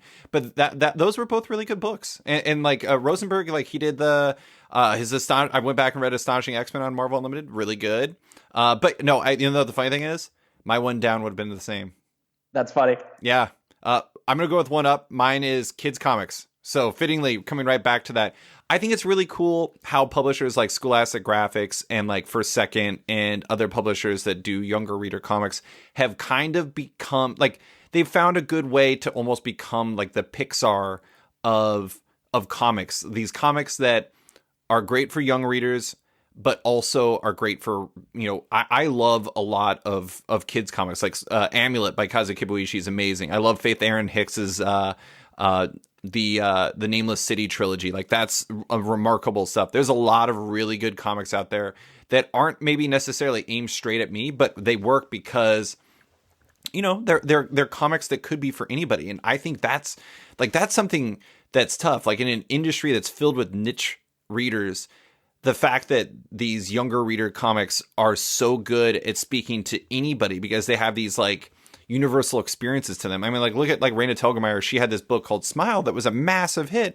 And frankly, it's because it doesn't matter who you are, like if, whatever gender you are, whatever age you are, you went through similar type experiences. You can see yourself in Reina in these books.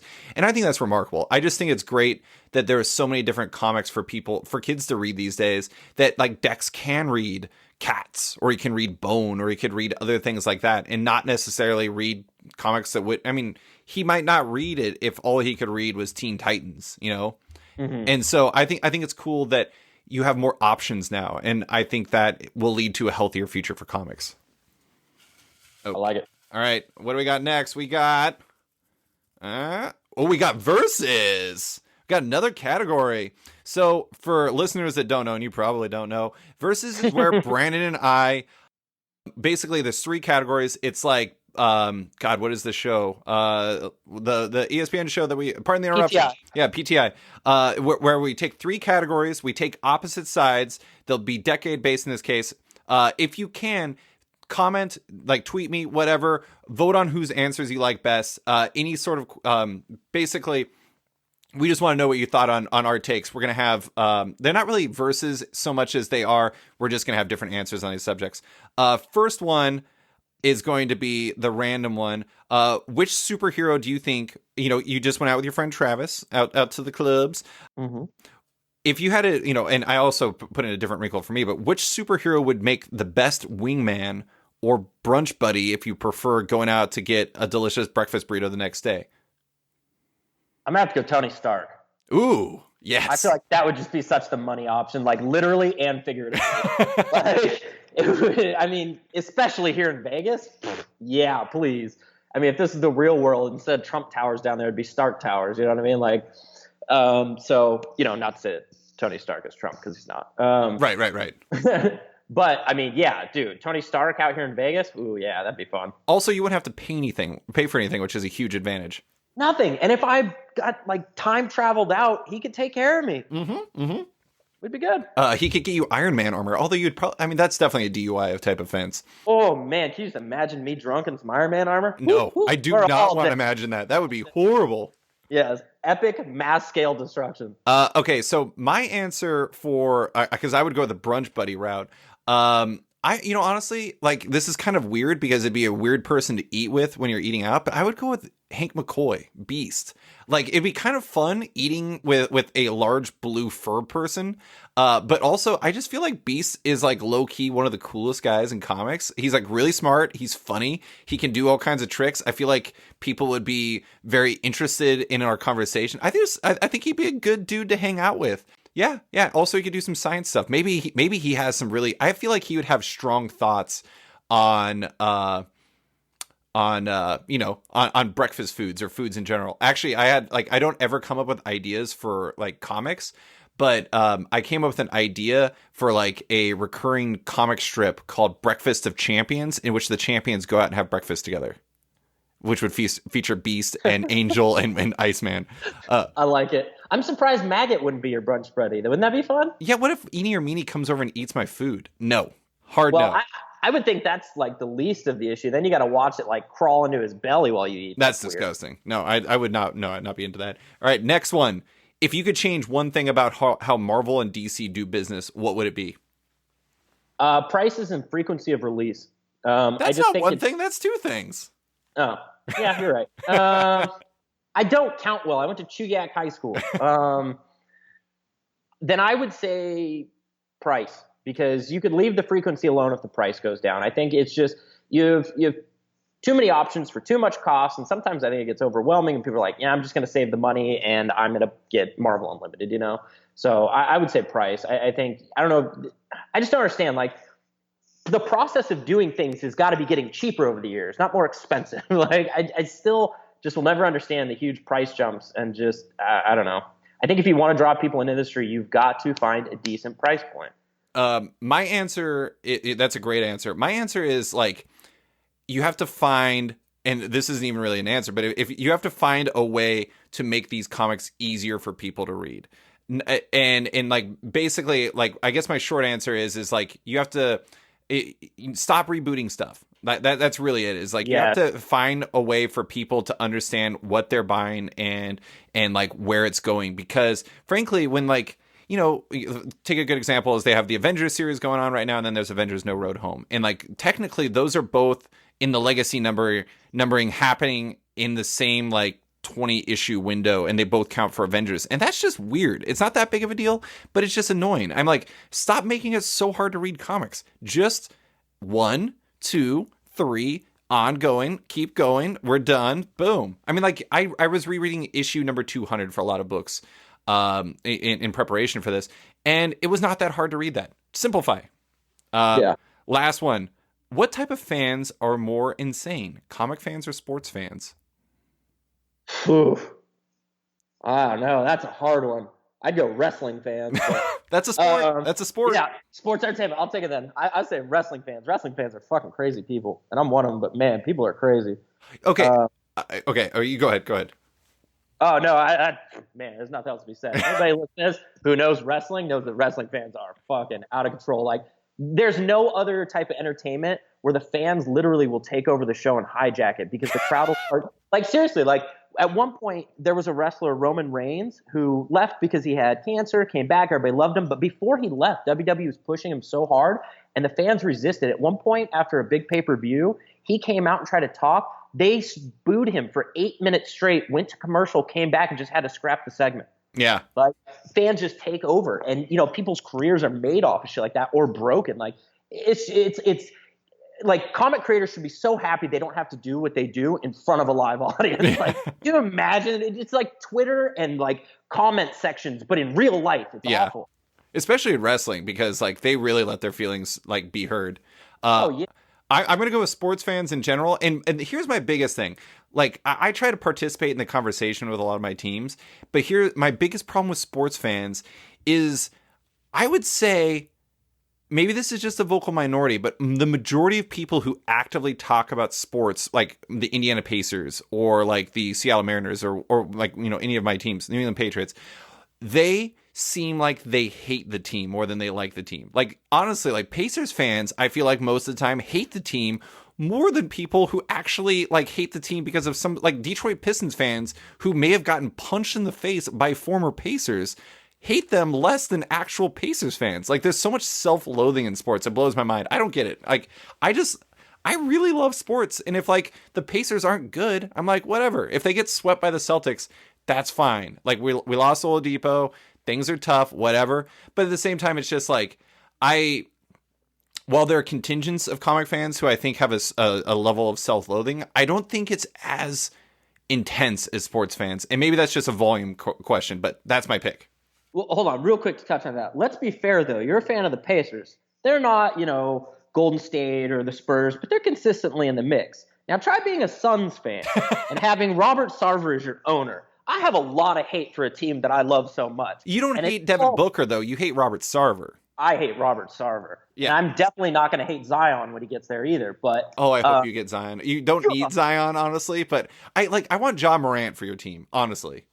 I mean, that's definitely the piece. I mean, if we get the first or the second pick, I don't care. Because, yeah, if we don't get Zion, we're getting Morant. And that's honestly a piece that we need so bad. You need point guards so bad. So bad, which is so crazy because there was a period where we had too many of those assholes. Yeah. There's no story that makes more, like, that tells the story of the Suns better than the fact that at one point you had 3 great point guards and then somehow ended up with none of them. Yeah. And instead we end up with goats shitting in fucking offices. Oh, yeah, that was the thing that happened, isn't it? I didn't read that article. That's amazing. Because Sarver apparently, not only in sports, but in real life, doesn't think things through. That's amazing. I just also shout out that I had to get those Suns references because they were specifically asked for. Oh, no, you're getting other Suns things. Okay, so vote on whose answers you like best. I have to admit, Brand's answers were better. Whatever. Vote for me. I'm the host. I will banish you from this podcast if you don't vote for me. And now, a word from our sponsor. Yo, everybody. I'd like to take a minute to talk about our sponsors over at Impact Theory Comics. Impact Theory Comics is a new independent publisher, and they're releasing their first comic, Neon Future. Neon Future is a collaboration with world-famous DJ and producer Steve Aoki, and is written by the Eisner Award-winning writer of Justice, Jim Kruger, with artists Neil Edwards of Fantastic Four fame and Jeremy Rappak delivering the visuals and building the world. Want a first look at the book and Neil and Jeremy's art? Give Impact Theory a follow on Instagram at @ITComics. If you like what you see and you're a fan of science fiction, this might be the comic for you. So head over to your local comic book shop and get Neon Future #1 on your pull list ASAP. And now, back to the show. Next thing, biggest surprise from the past decade. Like, what was like the biggest surprise for you in terms of like anything comics related coming up? I'm gonna answer first. The biggest surprise for me, honestly, and like this was such a huge moment in comics, was the fact that DC relaunched their line as the New 52. Like, I remember I was on vacation. I was like traveling around the world, and that happened, and I was astonished. Like, to the point where I think I actually wrote articles for Multiversity about it. I'm like, sorry, Italy, I have to write about Hawk and Dove because this is so ridiculous. Like, I never thought it would happen, and it was really like this Pandora's box, literally. Actually, I see what you did there. That was an accident. Like, honestly, like I'm very proud of that moment right now. That's pretty good. But anyways, like Pandora literally opened this like relaunch box, and then Marvel's like, "Oh, you can relaunch? We're gonna relaunch every year for the next 7 years." And I'm like, "Please stop it." So it was like this shocking moment that beget a lot of good things and beget a lot of bad things. What do you got for most shocking moment or biggest surprise? Biggest surprise for me, and it slides just under the radar of the time frame you gave, which was, you said May 2009 on? Yep. Disney buying Marvel. August 31st of 2009. Damn it. Game changer. Like, absolute game changer. I mean, we've already seen such crazy side effects to that have just been incredible for comics, or even, Marvel outside of the comics. Because I think, again, going back to it earlier, like, as long as these characters thrive in some direction with the general public, I'm all about it. And Marvel getting bought by Disney, I mean, nothing could more facilitate it than, other than being maybe bought by Apple or something. You know That'd what I be mean? so like, weird. Yeah, like, I mean, just such a huge company with so many avenues to push it out to. Like, I don't know. You just become a primetime player. You go from a company that was nearly bankrupt to being part of the biggest fucking crazy franchise in the world. Like, it's just insane. Can you imagine if Apple bought Marvel and then like all the Avengers would definitely have Apple Watches amongst other things? It'd be ridiculous. There was so much product placement. Can you imagine if Apple had bought Marvel and then iPads came standard with the app for a comic reader? Oh my God, that would be pretty amazing. That's how you get people into it. If you could find a way to get a comic reader as an item that becomes and is part of an opening, like as soon as you get out of the box, that would be a way to do it. But I don't know how you make that happen. Disney pays Apple a lot of money. They should make that happen. A lot of money. Kickback. All right, next. Let's see. We got Brendan Fletcher, question number 2. This one's just for me. This is an amazing question. Brendan Fletcher, writer of Isola and Motor Crush, amongst other things. This is the full question. David, artist Carl Kerschel of Isola, is coming to your place for dinner, a movie, and some comic book appreciation. It's a long date. What do you cook him? What movie do you watch? What comics do you want him to check out? Do you go in for the kiss, or is that more of a second date kind of thing? Do you tell Brandon about it beforehand? Ask him to join you, or never mention it happened, keeping the experience all to yourself? So Brandon makes fun of me because like I'm a super fanboy of Carl, to the point where when we were at Comics Pro in Portland, I was having a conversation with Carl, and like Brendan was talking to somebody else, and he was like, I think actively telling the person he's talking to watch me talking to Carl, because he's like, he's about to Chris Farley out. He's about to lose his mind. Yeah. Anyways, okay, so I'm going to take this seriously, though, Brendan, because I take dates seriously because I'm a respectable gentleman. Carl currently lives in Japan, so I'm going to lean into that. I love cooking Japanese curry, so I'm going to make him Japanese curry with chicken katsu. We're going to watch The Boy and the Beast, a wonderful manga or anime from Mamoru Hosoda. It's an amazing movie. You should totally watch it. We're going to read Pluto, which is a Naoki Urasawa manga series that is Astro Boy, but like hardcore. It's amazing. I love it. And you know what? I'm not going to kiss on the first date because, again, I'm a gentleman. Second date. Will I tell Brandon? I'll ask Brandon if he wants to join us, but secretly, I'm hoping he says no. I love everything about that question. That was fantastic. When I saw that, I actually read it to Amber, and Amber's like, "What is wrong with you?" I'm like, "Why am I?" Love it. Okay, let's see. What do we got next? Least favorite trend in comics from the past decade. You kick it off. Least favorite trend, relaunching. Me too. I think, that's mine too. Yeah, I think this decade, it is relaunching titles is like the Chrome variant cover or whatever for the 90s. It's just that thing that... Whoa, are you slandering Chrome and variant covers? Or like chrome and like holofoil? Well, compared to the two, I'll take holofoil all Hell day. yeah. Hell yeah. I'm not saying it's not well, the relaunching's not fun, but those other covers were at least fun. But I think they serve the same purpose in hindering the industry, and Sure.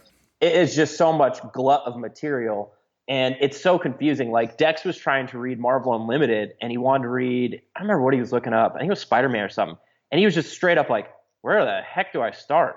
Yeah. And I was like, "Well, you could start, volume 1." He's like, "Well, what's like volume 4? Like where? Like when was this made?" It's just so confusing to him. And then you've got stuff still coming out, and so yeah, it's just. And then you have Superior Spider-Man thrown in the middle of that. Like you need like a map. You do, and I think it's so funny because I think their initial idea, it came from a good place of saying, "Hey, let's make it more accessible." And it slowly mutated into, hey, every time we change the numbering, it's a cash grab for the first few issues. Yeah. See, that's the problem. It may have started as something useful in that it made it easier. Like the New 52, I think, started in a relatively, like, that was a smart move. But I've said this before on the podcast, but I've called Marvel the boy who cried relaunch before. Uh-huh. And like, it's true. It's like if everything is a relaunch, none of it matters, and you're basically telling your readers that comics don't matter, or your comics don't matter, and that sucks. That is like, it makes it complicated, it makes it confusing.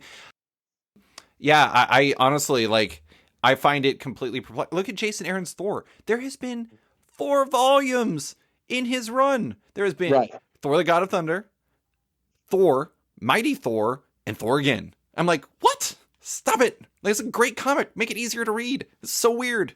Yeah, because I think, I know at one point, Axel Alonso, I liked where, I remember reading an article when they first were starting to do this on a repeated basis. And he was saying that he thought it made sense to do seasons of things. I agree. And I think that's a great idea.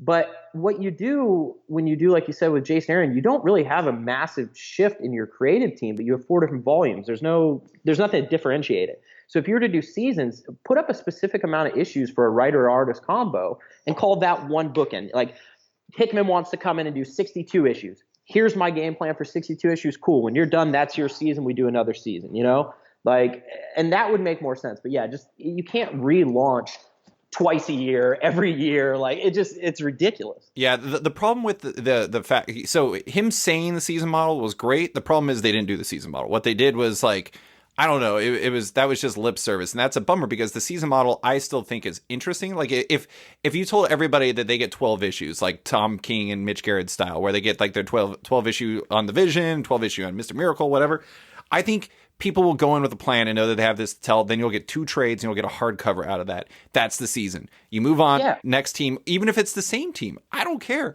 but make it make sense. The relaunches just don't make sense. Instead, they're short-term cash grabs that just make it confusing, and that sucks. I mean, one of the questions I was going to ask you, and I ended up throwing away, was like, is it a bummer that we may never see like a real number 200 again? It is.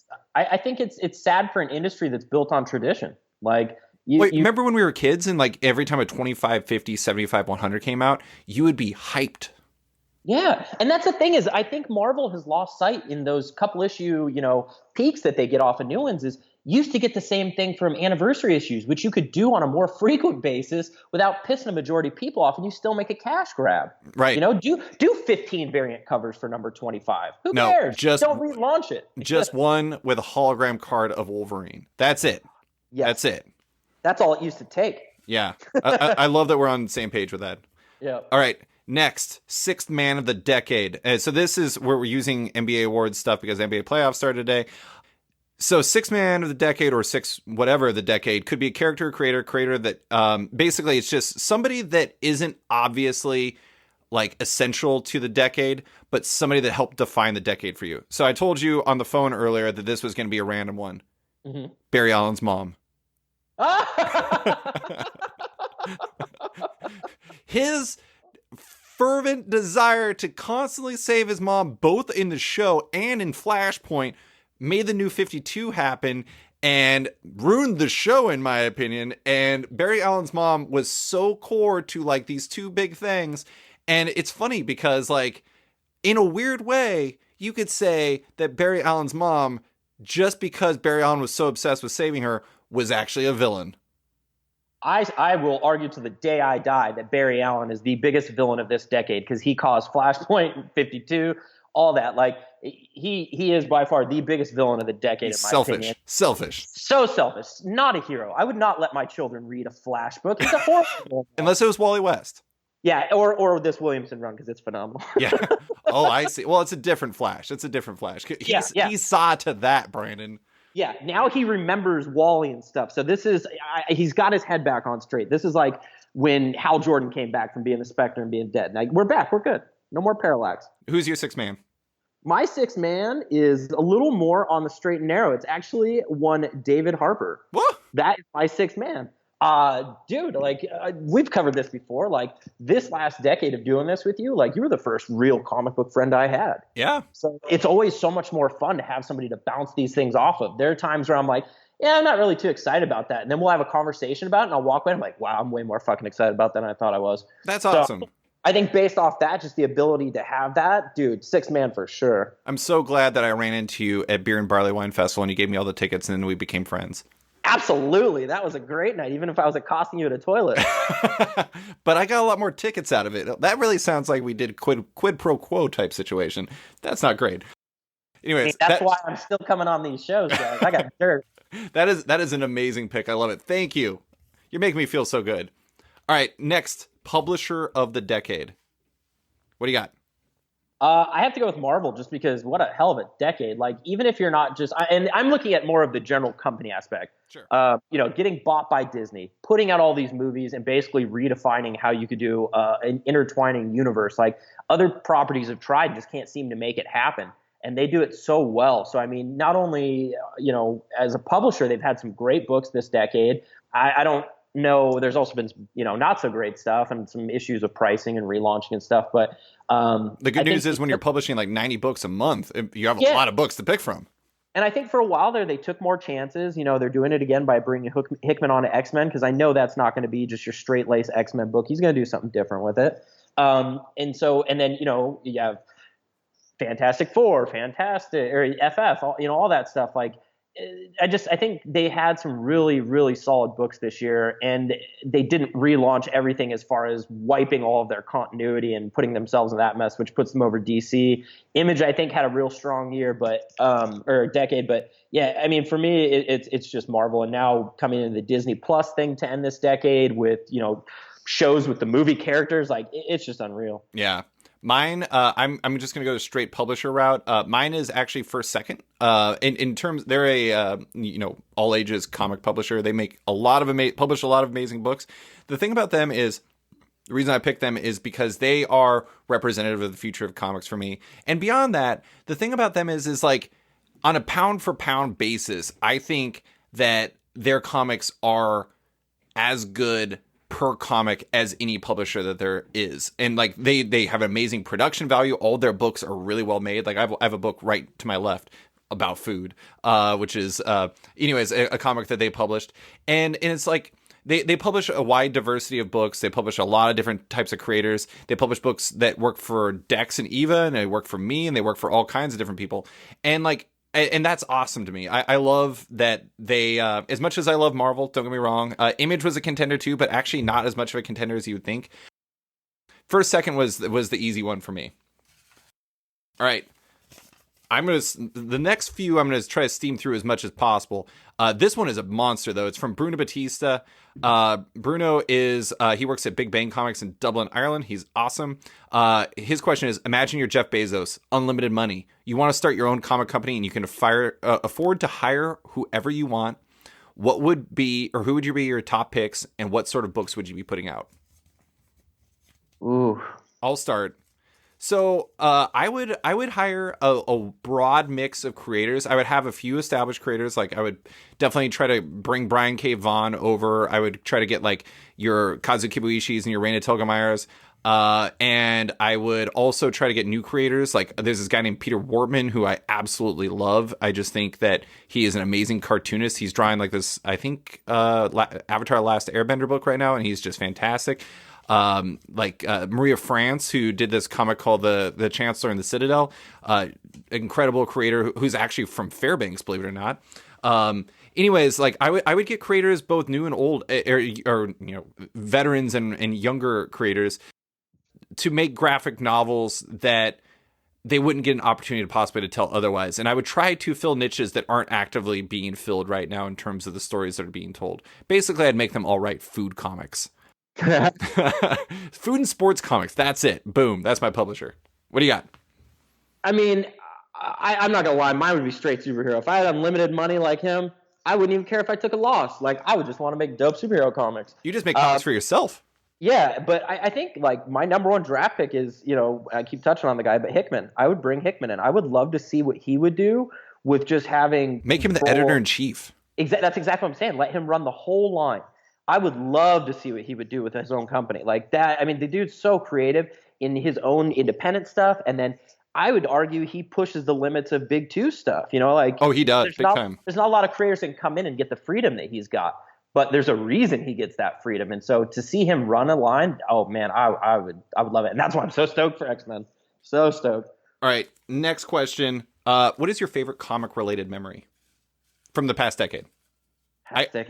So many. I can go first. I just want to say, like, I know it's like a kind of humble brag, but the day that we found out that we were nominated for an Eisner at Multiversity was like, I can't even express like the joy that I felt. I remember I talked to Matt and Brian about it, Matt Milikov and Brian Salvatore, and we were just like losing our minds on the phone. It was just, if you heard like a recording of it, it would just be like high pitched noises just being thrown at each other.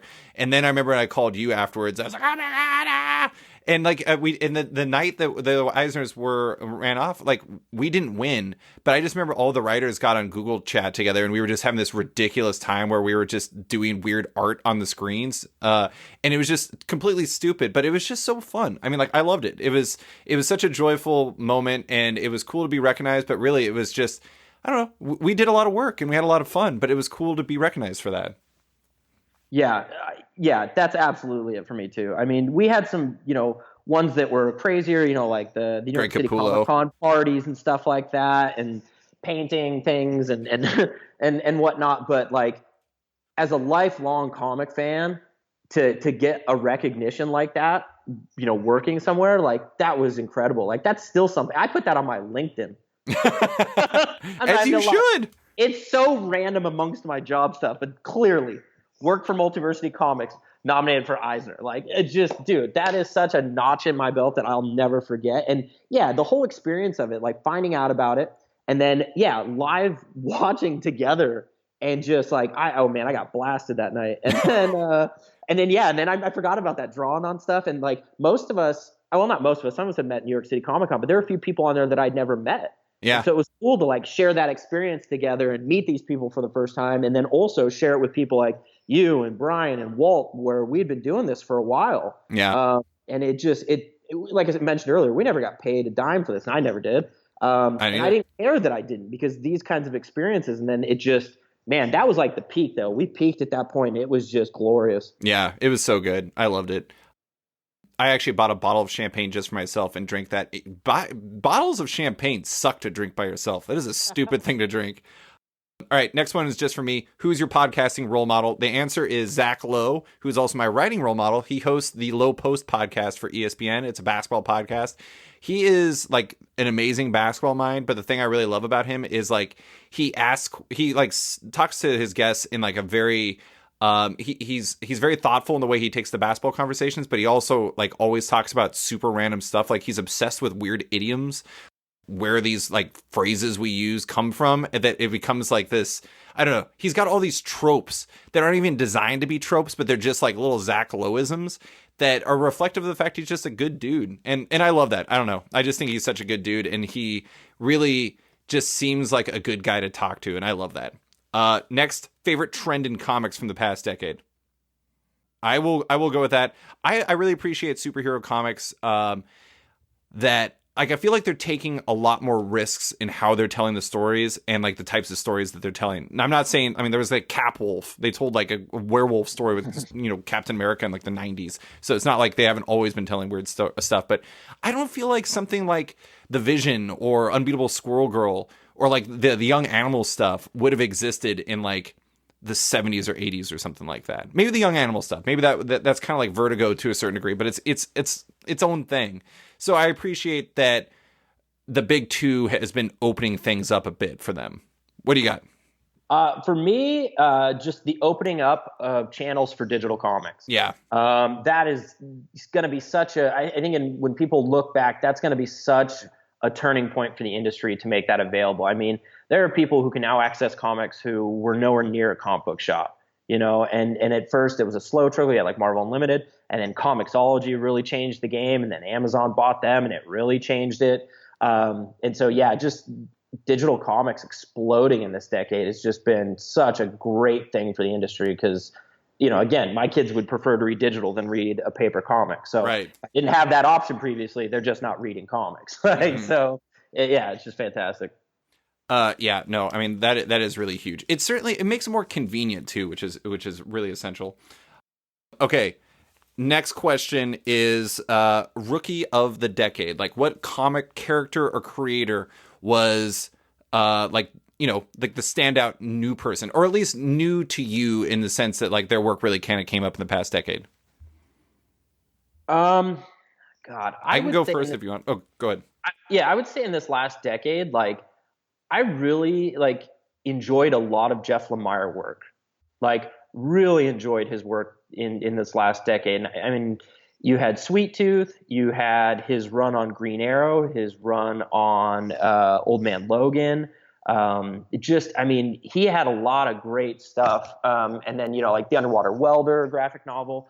He came out of nowhere for me. And then there was a period of this decade where, man, I was just reading everything he was putting out. I mean, I still kind of am. There's just, less of it out there because he's not doing much Big Two stuff, I don't think, as much anymore. You would really like Black Hammer. I actually started reading it. I got the first trade on Comixology. I started reading it. I do enjoy it. Like, I don't know. I think he just had lightning in a bottle for a bit there for me. And it was just everything that he was saying. I was gobbling it up. Yeah. Mine is Fiona Staples. Fiona Staples, she had done stuff before, and I'd even read some of the stuff before, but I guess I hadn't recognized the greatness of Fiona Staples before. But when I read North 40, a Wildstorm book that was super random that a lot of people don't probably remember, I was just like, this person is like the next big artist. They are unbelievable.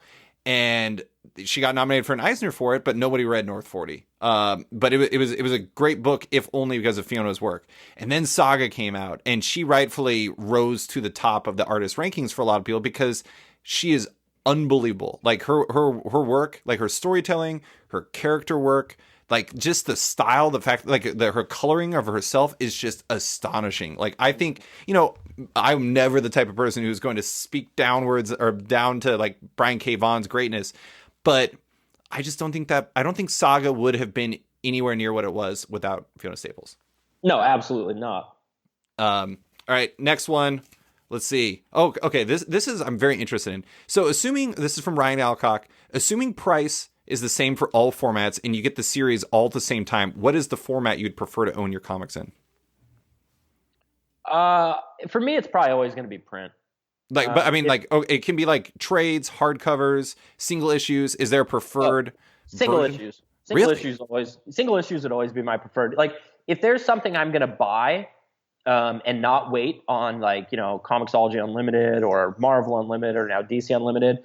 If I'm buying it, I want it the week it comes out. I love the experience of going and getting my Batman or my X-Men or whatever I'm picking up that week, my Teenage Mutant Ninja Turtles. Like I just like the experience of having it, and then I just love having my collection. Like I still have this giant ass collection. Yeah, and I love everything about it. And so it's always fun to add pieces. I add less pieces now because I read more digitally in like the all you can eat buffet style that they've got options now. But it puts more importance to me with the single issues if I'm going to go get it because I'm going out of my way to do something I don't always do anymore. So it just reminds me of how much more special those issues potentially are. But I'll always love individual single floppy ass issues. I think, I mean, that's my favorite format for all the reasons you just said. However, in terms of reading, I think probably my favorite is like a hardcover that isn't an omnibus. So like 12 issues, because then I just have one thing that I have to read it in. If I read an omnibus, my problem is I read in bed, and I've recounted this story way too many times. People know way too much about the way I sleep and the way I read.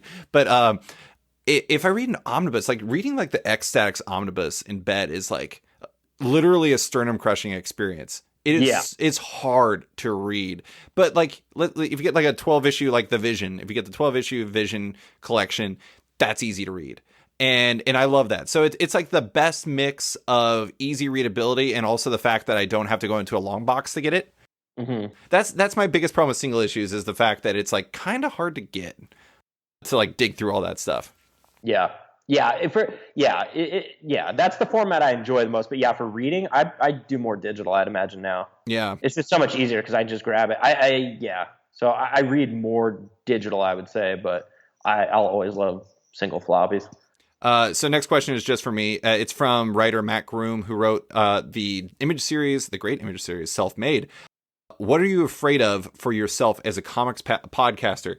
This is a terrible answer, Matt. I'm sorry. But honestly, nothing really.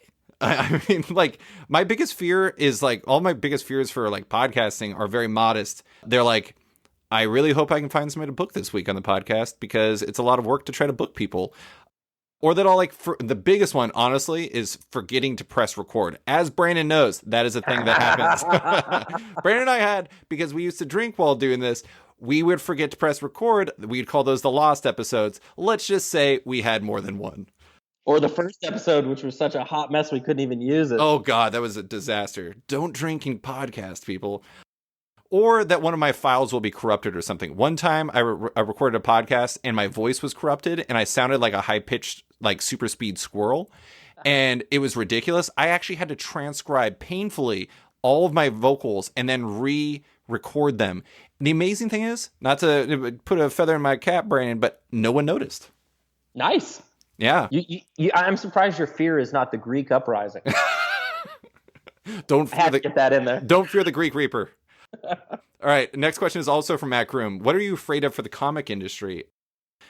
This is for both of us. I mean, honestly, like my fear is that comics aren't going to evolve. Like, comics have to realize all the things that you and I have been saying this whole time, Brandon. It's like comic publishers have to realize that things will have to be different for the next generation and even current generations, because like we're being programmed by like Netflix to just press the button to read next. Like, you can't even do that on Comixology anymore, because Comixology like took their stuff off of Apple. You can't buy an app.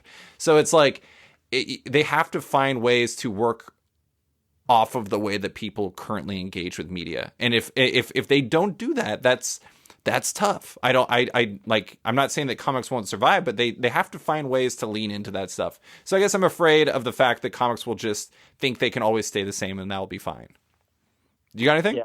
Yeah. I think, on those same, in that same lane, I think, just streamlining things just a little bit more, because like you said, the generation that's coming up behind us here, my kids and, kids somewhere in between my kids and us, like, they do have that get it now because they can.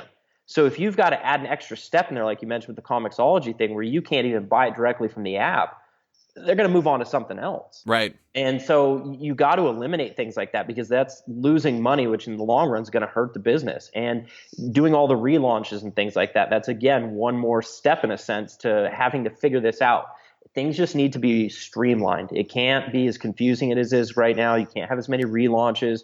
There needs to be an order for it. People need stuff spelled out for them anymore, because if it's not, they're moving on to something that is. Well, and honestly, like, comics shouldn't be this hard to read.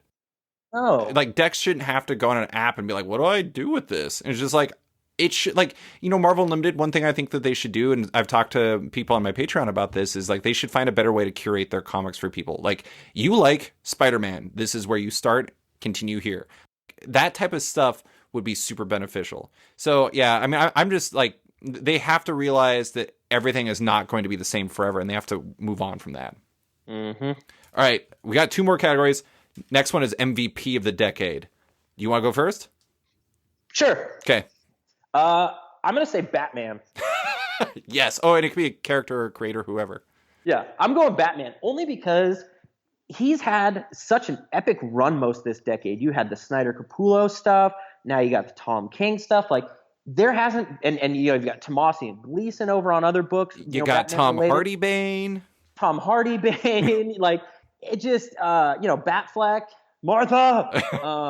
And I mean, I think like they did a good job of taking care of that character this decade. Like other than some of the movie stuff, obviously, but I think in the comics, like they've done such a good job of keeping good talent on a big name, which is something you absolutely have to do to keep those sales where they're at. So yeah, I think they did a great job with Batman. I totally agree with you, and I'm going to say something that's outlandish for some, but I'm going to go ahead and say it.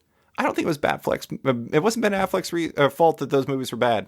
It wasn't, just like I'll always stand by the fact it wasn't George Clooney's fault. Yeah, I mean, like, I think Ben Affleck could have been a fine older Bruce Wayne / Batman. It's just those movies had terrible scripts. Really bad. My MVP is Kevin Feige, the guy who runs Marvel Studios. Good call. Not only did he, like, dunk on Isaac Perlmutter, the guy who previously owned Marvel and then, like, became like the guy who ran it and was trying to run Marvel Studios, and he was like, "Nah, you out, you basic bitch," and then threw him out. He also got picked up by Trump. He is like he's like a baseball hitter who somehow has like a 1,000 batting average. He's just pure hits. All he's got. Like, I don't think you can. I mean, DC's movies are a perfect example of how important having a visionary behind this stuff is. And he knows, like, clearly that dude knows comics, and he knows what works from them and what can translate. And they needed that desperately. And he has been just astonishing in that role. Yeah, that's a great pick. Okay, so last perfectly is DBDA, the category in which Brandon asks 2 questions, double Brandon. And then I ask 2 questions, double David. Brandon, you want to alternate questions? And also, by the way, everyone, if you just were spelling that acronym out in your head and realizing it doesn't match, you're right. That was why it was really hard for me to figure out what it actually was. I was like, what is this? What were we thinking? I'm going to go first because I have 2 semi-Phoenix Suns related questions for you. Ooh la la, I like. Okay, so this is really tough, man. Brandon is a huge Boston Red Sox and Phoenix Suns fan. If you knew that the Boston Red Sox would still win 3 titles between 2007 and 2018, would you trade the 2004 World Series win and all memory of it? You won't remember any element of it. It would just be another season where they lost. Of it for the Phoenix Suns winning the 1993 NBA championship. Yeah, I probably could have stopped halfway through there. As soon as you said I wasn't going to remember the 2004 championship, I already made my decision. Like, yeah, I'm sorry, Barkley. I'm sorry, buddy. Like, there's no question.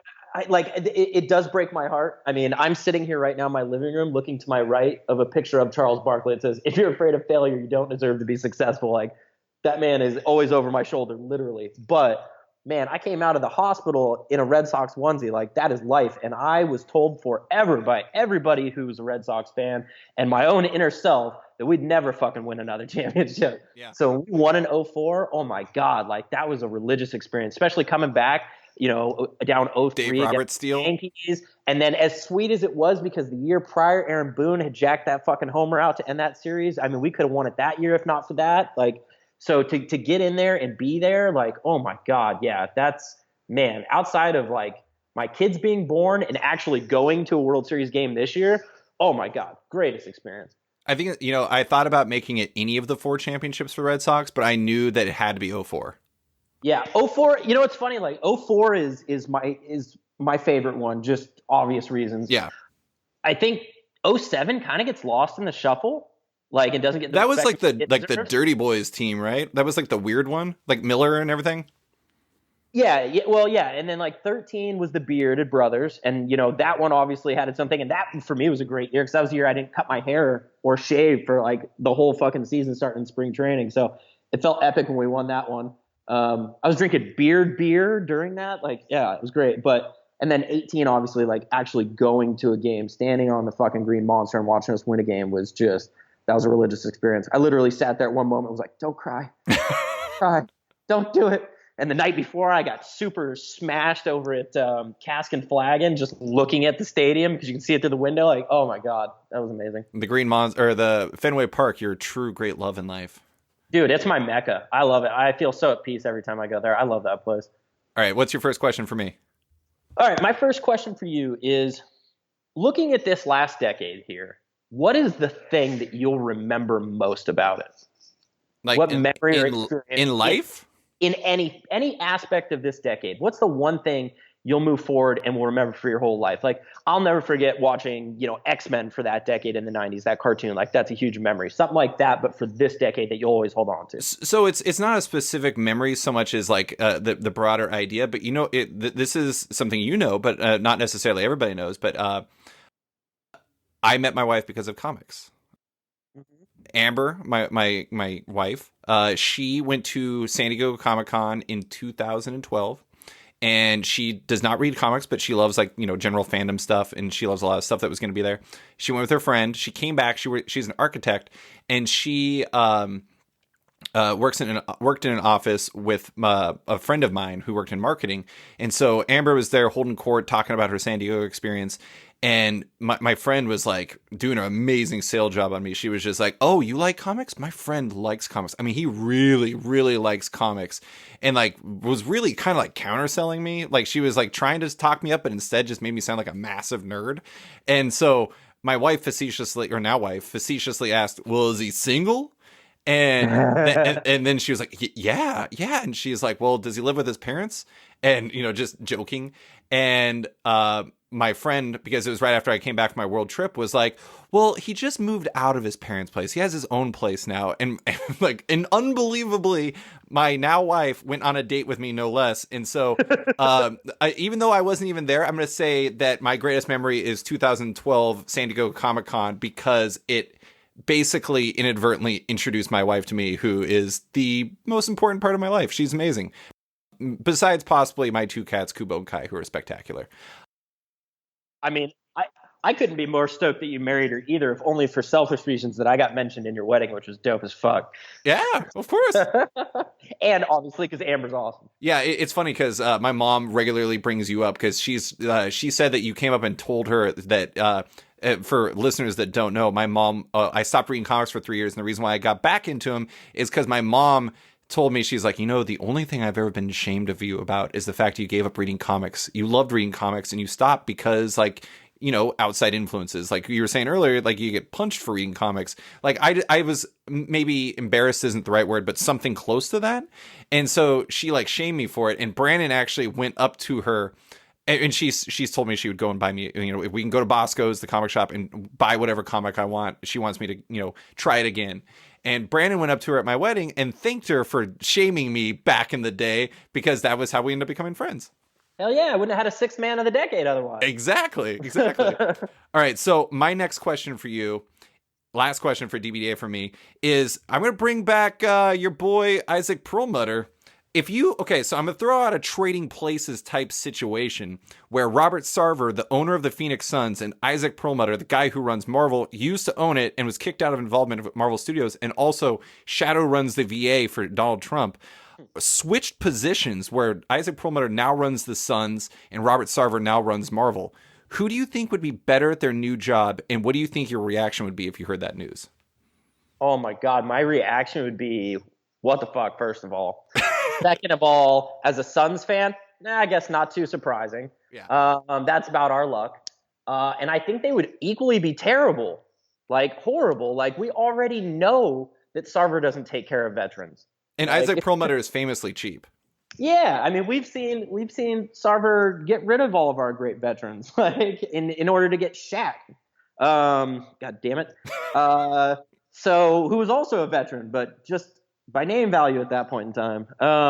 So no. God damn it, no. I would just, at that point, I'd be like, you know what, we're done here.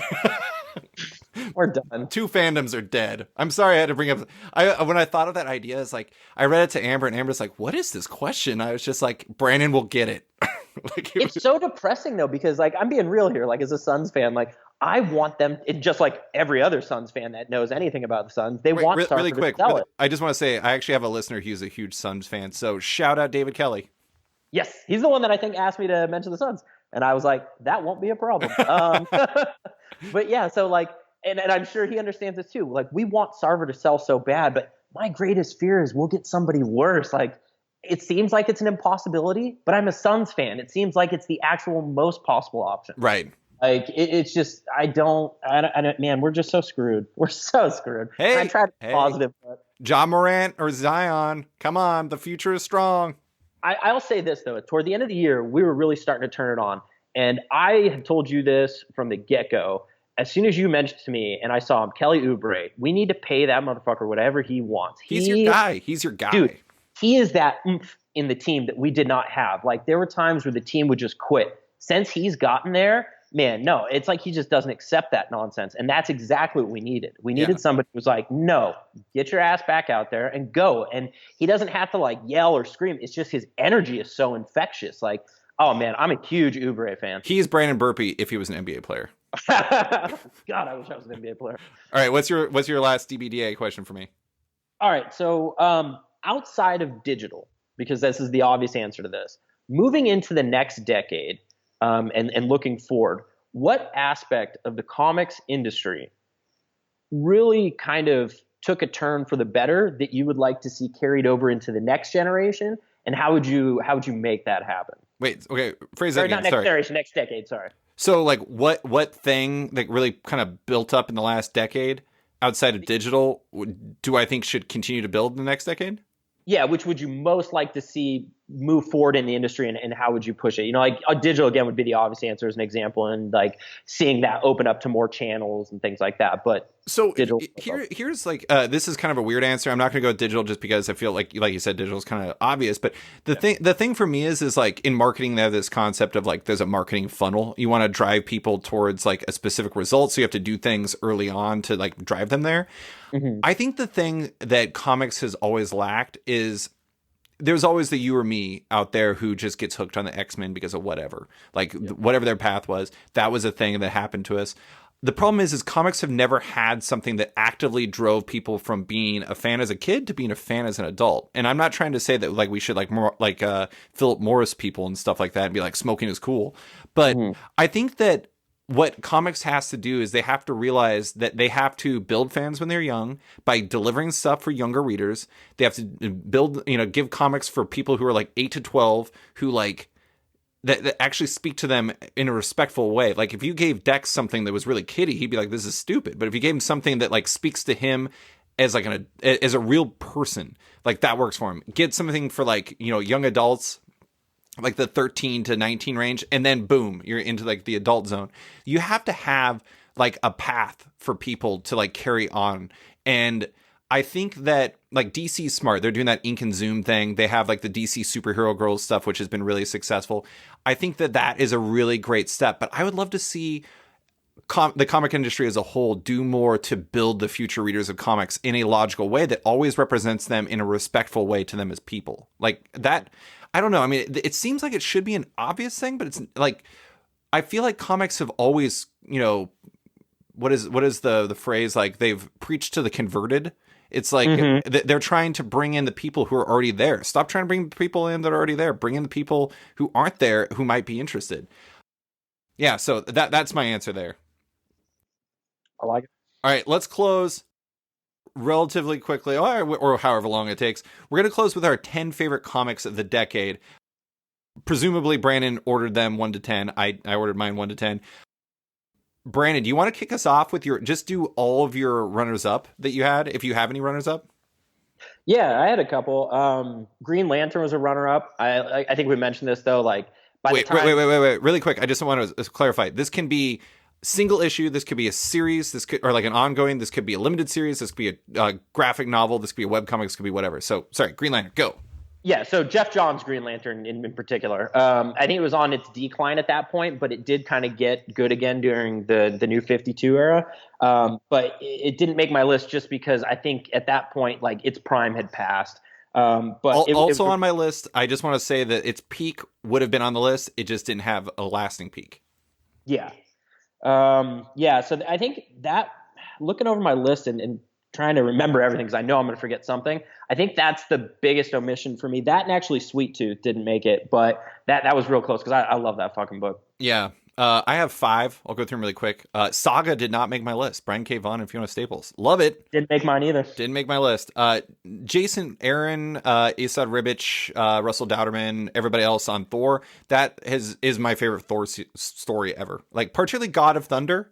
That was that God Bomb and God Butcher, as you know, because we covered that quite a bit back in the day. Yep. One of my favorites. Chew, Rob Guillory and John Layman. Love that book. Those guys are my guys. Didn't quite make the list. Asterios Polyp from David Mazzucchelli, the graphic novel. And lastly, Hawkeye from Matt Fraction and Dave Aja. Did not make my list, but it was another book where like it had, its run was a little too short and its peak was a little too, specifically built around a few issues.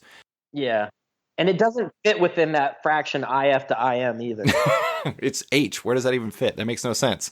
That's what I'm saying. It doesn't fit. That's why it can't be. I know. All right. So I will kick it off with my 10th issue. Then you can do the next 2. Number 10 for me. No surprise to you, because this often showed up my list. Scalped by Jason Aaron and R.M. Guerra, the Vertigo series. The biggest issue, the reason why I didn't finish higher, honestly, is the fact this was the one I was telling you that it started in 2007. So like half the series took place before my introduction into writing about comics. Mm-hmm. So it was only the latter half, which was my favorite half. But at the same time, it was just a little too short. But that is a crime book that is unbelievably affecting. It's R.M. Guerra's incredible artist, Jason Aaron. I think it's Jason Aaron's best thing he's ever done, honestly. And everything he does is great. So that's saying something. But yeah, I love that book. It's always been one of my first books that I bring up as like a all-time lover. But for this list, it's gonna be 10. What do you got for 10? Number 10 for me is Jeff Lemire's Superboy with Pierre Gallo on art. That was such a dope book, and like it couldn't have been more perfect to have him do a little Smallville-based Superboy book. Like it was just perfect. I love that. I love that series. That was, honestly, and I do have to say really quick, just because we have to have a little bit of Ramadan going on, but it is Lemire. I finally learned how to pronounce it. But anyways, that was that's embarrassing because I did that phone interview with him and I called him Lemire the whole time and he didn't correct me. He's a really nice guy. He's a really dude. Nice he really guy. is. Do you remember the first time we met him? I just handed him my sketchbook and the marker, and he just sat there and drew me out of Sweet Tooth without me asking. I was like, this guy is incredible. Like, yeah. And then every time we ever dealt with him after that, always the most genuine and nice guy. Very nice guy. Yeah. I mean, it's always such a pleasure when the creators you really like are really nice. And Jeff is definitely that. I had him on the podcast not that long ago. He was a fantastic conversation. Yeah. What is your number 9? My number 9, and this is where my list, I don't do any specific issues. Everything on my list is either like a mini series or an ongoing, really, or an event type thing. So my number 9 is Messiah Complex. So it's stretched over multiple titles. Yeah, it stretched over multiple titles, but man, that was the last time I think, other than like, some other options like that we'll get into probably later on my list that I don't want to say. That was like such an awesome time to be an X-Men fan. Like all those books were great. And then coming out of that, like, unfortunately, then it was like, the new X-Men kids got the boot and stuff like that. But man, that was such a fun run, even if it did whack Bishop out for the whole decade, which was, because upsetting. He became obsessed with Hope. Yeah, man, they did him so dirty. Whatever. That's a whole nother podcast for Brandon Burpee. But yeah, like that, I mean, it was so much fun, and it was coming out so frequently that like every week you're going and get it. It's like a weekly comic without it being an individual weekly comic. Like the covers were great with Finch art. Like, oh man, I loved everything about that. That is actually one of like the sleeper best X-Men events ever. Mm-hmm. It's so good. My number 9 is BPRD, the Hellboy spinoff series that follows the Bureau of Paranormal Research and Defense. And it'd be hilarious if I actually got what the acronym is wrong. I might have, so please tell me if I was wrong. Mike Mignola, John Arcudi, Guy Davis, Tyler Crook, James Herron, Lawrence Campbell, Dave Stewart, et cetera, et cetera. That comic, it was both, like, I often call BPRD the best shared universe comic in all of comics. It is like such a great universe of stories. There's so many different amazing arcs and so many great miniseries that came out of that, so many great side stories. I love BPRD. Hilariously, fun fact for you, I was asked to return for the final edition of Mignolaversity, that one of the columns I started at Multiversity with Brian. They asked me to come back to co-review the final issue of BPRD, which we're doing right now, actually. That's awesome. Yeah. Anyways, so it's been a book that I've loved for a long time. It's an amazing team book. It's got amazing, just big ideas. It's also very depressing. Like, it's really about like a prolonged apocalypse and how you deal with that. Like, randomly, one of my favorite issues is like this one that heavily takes place in a diner. Shockingly, I like really enjoy it when people sit around and talk while drinking coffee, because I like doing that. I don't understand why you didn't like the Bendis run more then. Wait, which Bendis run? on New Avengers. Oh, I like New Avengers. New Avengers I have no problem with. Yeah, but do you remember there was that whole thing where they were sitting around the kitchen like eating and drinking coffee, and people were losing their shit because it was just a Bendis too many talkie bubble thing? See, I didn't have a problem with that. It's just that he does it so often. Yeah. when he does it repeatedly. There was one issue of BPRD where they did that. Anyways, love that book. Number 8 for me is The Unbeatable Squirrel Girl from Ryan Q. North, Erica Henderson, Rico Renzi, and then later Derek Charm on art. That is the most like enjoyable Marvel or DC comic that has come out in forever. I just have such a wonderful time reading it. It's so smart.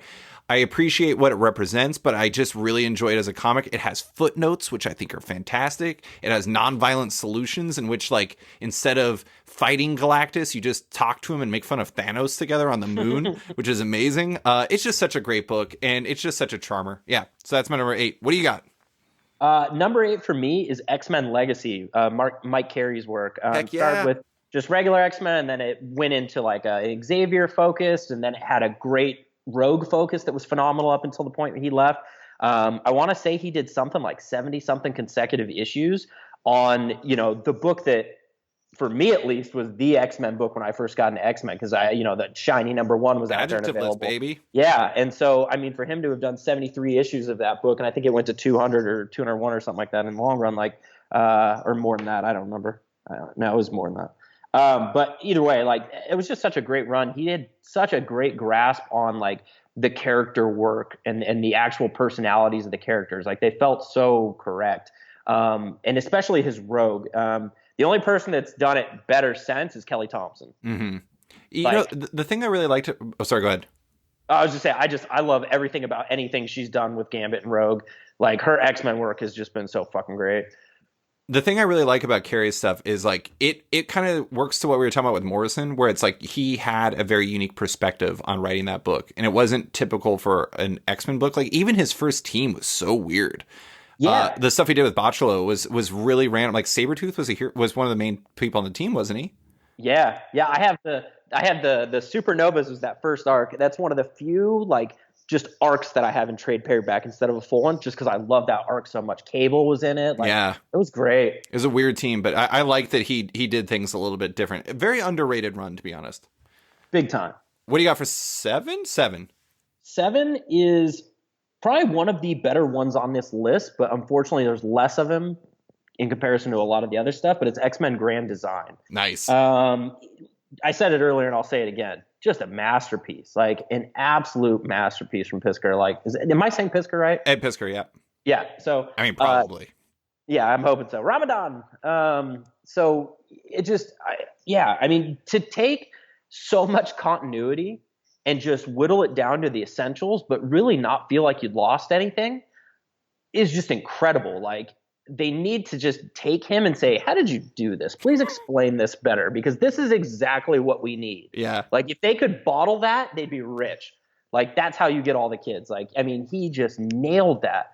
And continues to nail it. And there's more coming, and I'm so excited. I'm so excited that he's going to do, I think he's doing Extinction Agenda as like one of the closing stories. And I love Extinction Agenda. That's amazing. That is going to be amazing. Weird robot Cameron Hodge and Genosha is just bonkers, and I love it. It's so creepy.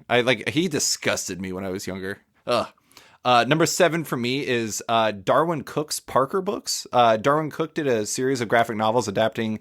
Hold on one second. Hold on a second. Oh, Richard Stark. I thought it was Richard Stark. Richard Stark's Parker books. There's like The Outfit, and The Hunter, and et cetera, et cetera. There was like, I think 4 books. Yeah, I keep turning because they're right behind me. Stupid books being right behind me. But anyways, there's 4 of them. All of them are amazing crime books. Darwin Cook is just, he was one of the best cartoonists in the history of comics, in my opinion. And I would say that either this or The New Frontier is probably like his magnum opus. And as somebody who really loves crime books, I mean, obviously based off the fact that my first book on here was Scalped, it was right up my alley. And I reread those books after Cook passed away, and we talked about this earlier. Like some of those books that we read then, we super loved, might not age as well. These books age super well. They're amazing. My number 6 is Wild's End, the larger Wild's End story that lasted basically 18 issues. It was 2 6-issue miniseries, and then it was a trade paperback to close it, from Dan Abnett and Ian Colbert. It's a story about basically anthropomorphic animals living in the British countryside as aliens invade, and how they deal with that. And it's like the easy comparison is War of the Worlds meets Watership Down. It is such a good and charming book, and Colbert is such a fantastic artist, and you care so much about those characters. I mean, you and I both love Abnett, particularly in his partnership with Andy Lanning, but at the same time, Abnett is a great writer. But it was an unexpected book from Boom Studios for me to love, and I am just like, I think basically the biggest fan in the world of that series. What do you got for number 6? Number 6 for me is Wolverine and the X-Men. Yes. Just so much fun and so different from a lot of other X-Men books, but in a great way. Like the focus on the kids and Wolverine being kind of a different role than he was used to being in after the schism. He had Quentin Quire just being epic as hell almost the whole time. Brew and the Bamps. Yeah. It was just a fun, creative, different direction. Like it's one of those that like you don't like. There were some that I had to like try to remember like what came out in that decade. That one I didn't have to think twice about. Like I obviously remembered that one, and we talked about it at length for years. So I mean, yeah. And the artists, Botchalo and Nick Bradshaw, man. Oh, fun fact for you really quick. I don't know if you're reading Jason Aaron's Avengers book. Brew is their IT guy. Yeah, I am reading it. Well, I read a few issues and then I decided to switch to Unlimited, and so now I'm obviously kind of at a disadvantage. I love the Agents of Wakanda stuff, but I love that Bruce showed up. I was like, thank you, Jason Aaron, for continuing to love on the characters you created. Absolutely. What is your number 5? Number 5, I kind of took a cheat, but it makes sense. It's Hickman's Avengers New Avengers run. So it was 2 different series, but they did tell one story leading up to all the same point. Are you including Secret Wars and Infinity in that? I'm not. Okay. Yeah, I mean... Is that too much of a cheat? Well, these 2, the build-up for me, Secret Wars was fun.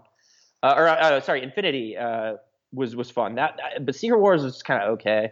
Oh, I love Secret Wars. It was okay, but Infinity was incredible. But just that build-up, because, man, I had all these weird theories, and then they ended up kind of being right. Like, it was just a fun experience, and, like, I love his long-form storytelling. Yeah. I just absolutely love it, and I love going into his work from issue 1 knowing that I need to pay attention because some of this is probably going to pay off at a much later date. Mm. So look for clues, look for things and themes, and that just makes it so much worth. Like if I got to pay $3.99 or $4.99 for one of his comics, I'll do it because I'm actually going to get the money worth out of it. You know what I mean? Yeah. And that's a huge determining factor for me. And I felt like every single one of those issues, I got my money worth. Big time. I mean, Hickman is. There's no one like Hickman, and that's saying something. My number 5 is Kaiju Max by Xander Cannon. It's a comic that I've brought up a lot in recent years. It is like the saddest and funniest and weirdest and most unique comic that is coming out right now. It's a story about kaiju, a supermax prison for kaiju. So basically, like, what if Godzilla went to jail with Mothra and a bunch of other creatures? And it is, oh my god. I mean, like the comparison is Godzilla meets Oz, like the old like prison show on HBO that featured a lot of shivs. Like there's a lot of shivs going on, and there's like a lot of weird drug use and like slang and everything like that. He plays everything really straight though, and like it is such a heartbreaking and impactful and amazing comic. There's like, I'll read an issue and like, I'll feel like basically my heart skip a beat because something that happens and it is so like powerful. And Nice. I don't know. I mean, like it's an Oni Press book. I feel like, not a lot of people read it, but it is genuinely one of the like best comics I've ever read. I love it. I mean, it's top 5 in my decade, and this has been such a huge decade for me reading comics. I just absolutely love it. Number 4 is something that's going to be on your list. It is on my list. I'm doing it a little bit differently than you, I'm guessing, though. I am putting Uncanny X-Force on here, but specifically the Dark Angel saga. The Dark Angel saga is my number 4. It is Rick Remender writing, Mark Brooks and Jerome Opeña drawing it, and Dean White, which you cannot underrate enough. Dean White, oh my God. Yep. Yeah, his colors are just like earth-shattering. But honestly, like I reread it. I reread that for this, and I'm just like, Jerome Opeña on that book is maybe one of like the 5 best superhero runs I've ever read in terms of an artist. Straight murder. I mean, it's like earth shattering. It is so good. Him, Dean White, is just like not fair. It's not fair. But that story is so great, and it works off of continuity, but it also like invents a lot of stuff. Like I will always be entertained by the Uncle Cluster stuff for Evan, for the Kid Apocalypse, another character that plays well in Wolverine and the X-Men. But yeah, I love that book. It still works just as well. The only reason why I didn't say Uncanny X-Force is because the second half of that book largely works, but doesn't work nearly as well. So I wanted to focus on the Dark Angel saga. What do you guys number 4? Number 4 for me is Peter David's X Factor. Yes. We touched on this earlier. I think it kind of didn't pan out in the end in an overly crazy, satisfying way. I still felt like it worked, but in general, though, that title was one of the most consistent books on the shelves. I think it's something we talked about a bunch when it was coming out and we were doing this, week by week, was just that maybe not every week it's not the number 1, but it's almost always in the top 10. Like it's always good. And just, you never feel like you're going to get robbed, which again is a huge factor when you're looking at spending money on these books. But just such a fun run and just such an oddball group to take and bring back into the spotlight. And then if you really look at it, most of these characters are now out of the spotlight, and some are starting to come back now, like Madrox and stuff. But, I mean, just the magic he made with that. I mean, just absolute magic. And he explained how Shatterstar and Longshot works. And that is the weirdest thing maybe in X-Men history, which is saying something. But done in such a fun way. So just in case you don't know, Shatterstar is a clone of Longshot. Wait, no, is that it? Longshot is a clone of Shatterstar, and Shatterstar is the son of Longshot. So they're each other's father. Amazing. Peter David, I love you. Take a bow, sir. Take a bow. Did not make my list, and it should have been on the honorable mentions. But honestly, like that is such a remarkable run. I love it. Number 3 for me, fittingly given Brendan Fletcher's question, is a comic made by Carl Kerschel. It is a webcomic called The Abominable Charles Christopher, another one that I very well may be the biggest fan in the world of. It is basically a combination of a central narrative about a abominable snowman or a yeti rolling around a forest trying to find out who he is and what's going on and everything else in the world, but also what's going on in this very vibrant community of animals that can speak. They're not anthropomorphic, they can just talk. Like there's skunks that sell stuff, like they have like a weird like Jenny Craig type network of people who sell like, goods and food and random stuff like that, and always give thumbs up to like people who they're trying to sell to. It's like an absolutely bonkers book, but it's really thoughtful. It has like, honestly, there's I actually have 3 prints of comics from that hanging up in my office, both at home and in at work, because they're like some of the strips that he did are some of like the most like impactful comics work I've ever read or seen. I love it so much. It is just an absolutely remarkable comic. He's still doing it. He's doing like little comics on Instagram, and it's still wonderful. And I don't know if it will ever end, but if it doesn't, it's still just been an amazing journey. Number 2 for me is also a web comic, incredibly enough. It was a comic that I honestly only read because I was going to have cartoonist John Allison on my podcast, and I love his comic Giant Days. So I wanted to catch up on his other work, and I started reading his series Bad Machinery, which is a story about 6 mystery solving teenagers in Britain, basically growing up together and solving crimes or solving mysteries. And I started reading the first comic, and I ended up reading the entire series consecutively. Like, I read every single story that existed for Bad Machinery, and I have all of the volumes in multiple versions in print now, and I just love it. It is like the most charming and heartwarming and like lovable and relatable series that has, like, I don't know, ever existed for me. But it's also just completely bonkers. There's like a lot of really weird stuff that happens in it. Like, one of my favorite guys or characters in the series is a guy named Johnny Swaps, who, fittingly like the Skunks, sells things to kids through a trench coat that he has that has just all kinds of goods. It's really bizarre. John Allison is a hilarious person, and his cartooning, like his art is just like, it's perfect character acting, and he's just perfect with humor. I love it. I love it. I love it. What is your number 2? Well, I gotta do my number 3. Oh, sorry, I went too fast. I'm sorry. You're all good. You're all good. We all go a little too quick sometimes. It happens. No sexual innuendo there. Do 3, 2, 1 then. Okay. So number 3 for me is IDW's Teenage Mutant Ninja Turtles. Love that book. There were years, I think like 2 or 3 years straight, it was my number 1 book. Yeah.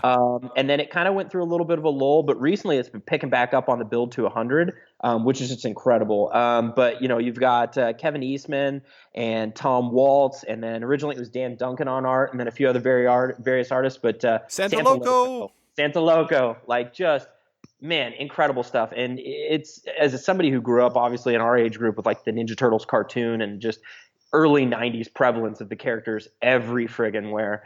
I gotta say, this is my favorite interpretation of the characters ever. I mean, they've just done such a great job, and it's still going. There's still micro series, and it did kind of slow down for a bit, but man, it's peaking back up again just recently, and so it's just perfect to end the decade out on such a strong note for such a strong book. What is your number 2? And I'm not surprised to see it. Yeah, no, it had to make the list. Can I take a guess? Yeah. Star Wars. Nope. Oh. Star Wars did not make my list. Oh, all right. Yeah.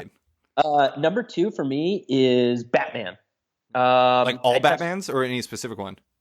Just the main Batman title. And the reason for that is, again, because you had Snyder on there with Capullo, and then you directly after that you have Tom King, and it's just the consistency of DC with that character and the talent on that title in particular was great, because I said it at the time, like the Snyder Capullo stuff is just legendary status at this point for me.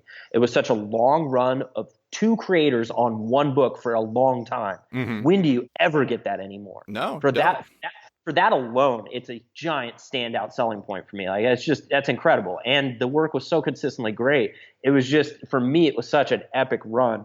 And I just thought, man, it's going to be really hard to top. And then boom, Tom King comes in. And it's just like, this is another legendary arc for this character. Like, this is just incredible. And he's done such a good job, like Capullo and Snyder did, of coming up with a long form story, And again, that's another thing you don't always get in an age where everything's relaunched every year, twice a year. And the artists on that have been pretty, like, not as consistent as the first one, but I mean, you got the David Finch stuff was great. Lee Weeks, you got like Mitch Gerrits, you got Gerrits, yeah, amazing stuff. Yeah, so I mean, and then as another honorable mention, I guess I never even thought to mention, but you probably forgot it too. Detective Comics, back when he was over there doing that with. Are you talking about Black Mirror? Yeah, Black Mirror, like over there. Francesco Francavilla. Yeah. Like, I mean, Jesus, just such a good decade for him. But in particular, that Batman, just by itself, just fantastic. I wonder what your number 1 could be. Oh, yeah. Oh, Biggest yeah. non-surprise ever. Uncanny X-Force. That's right. Again, though, I would like to put a little stipulation in there, kind of like you did. When they go over to the Otherworld stuff, like the Excalibur theme stuff, it just, from then on out, it just didn't work for me anymore. It just kind of died at that point. I think the art change was kind of jarring and not great. The story was kind of, I don't know if some of it's so hard to come off of the epic tale that they had already told. But even with that stuff at the tail end not being great, it 100% doesn't invalidate the 95% of it that was amazing. And like you said, with like Jerome Pena on art and things like that, the whole run is by far, in my opinion, the most epic X-Men run. I know it's Uncanny X-Force, but X-Men umbrella category. Right. Just one of the most epic runs ever. Mm-hmm. Like, it just was so fucking good because it did play on past continuity, but like you said, put modern twists and did different things with it. And, the whole seed in Archangel and things like that. Just, I mean, God, it was such an amazing run. Yeah, it is really amazing. Wait, so really quick, are you saying that the only part you didn't like was the Captain Britain stuff, like the stuff in the, what is it called? God, I forgot. Siege Perilous?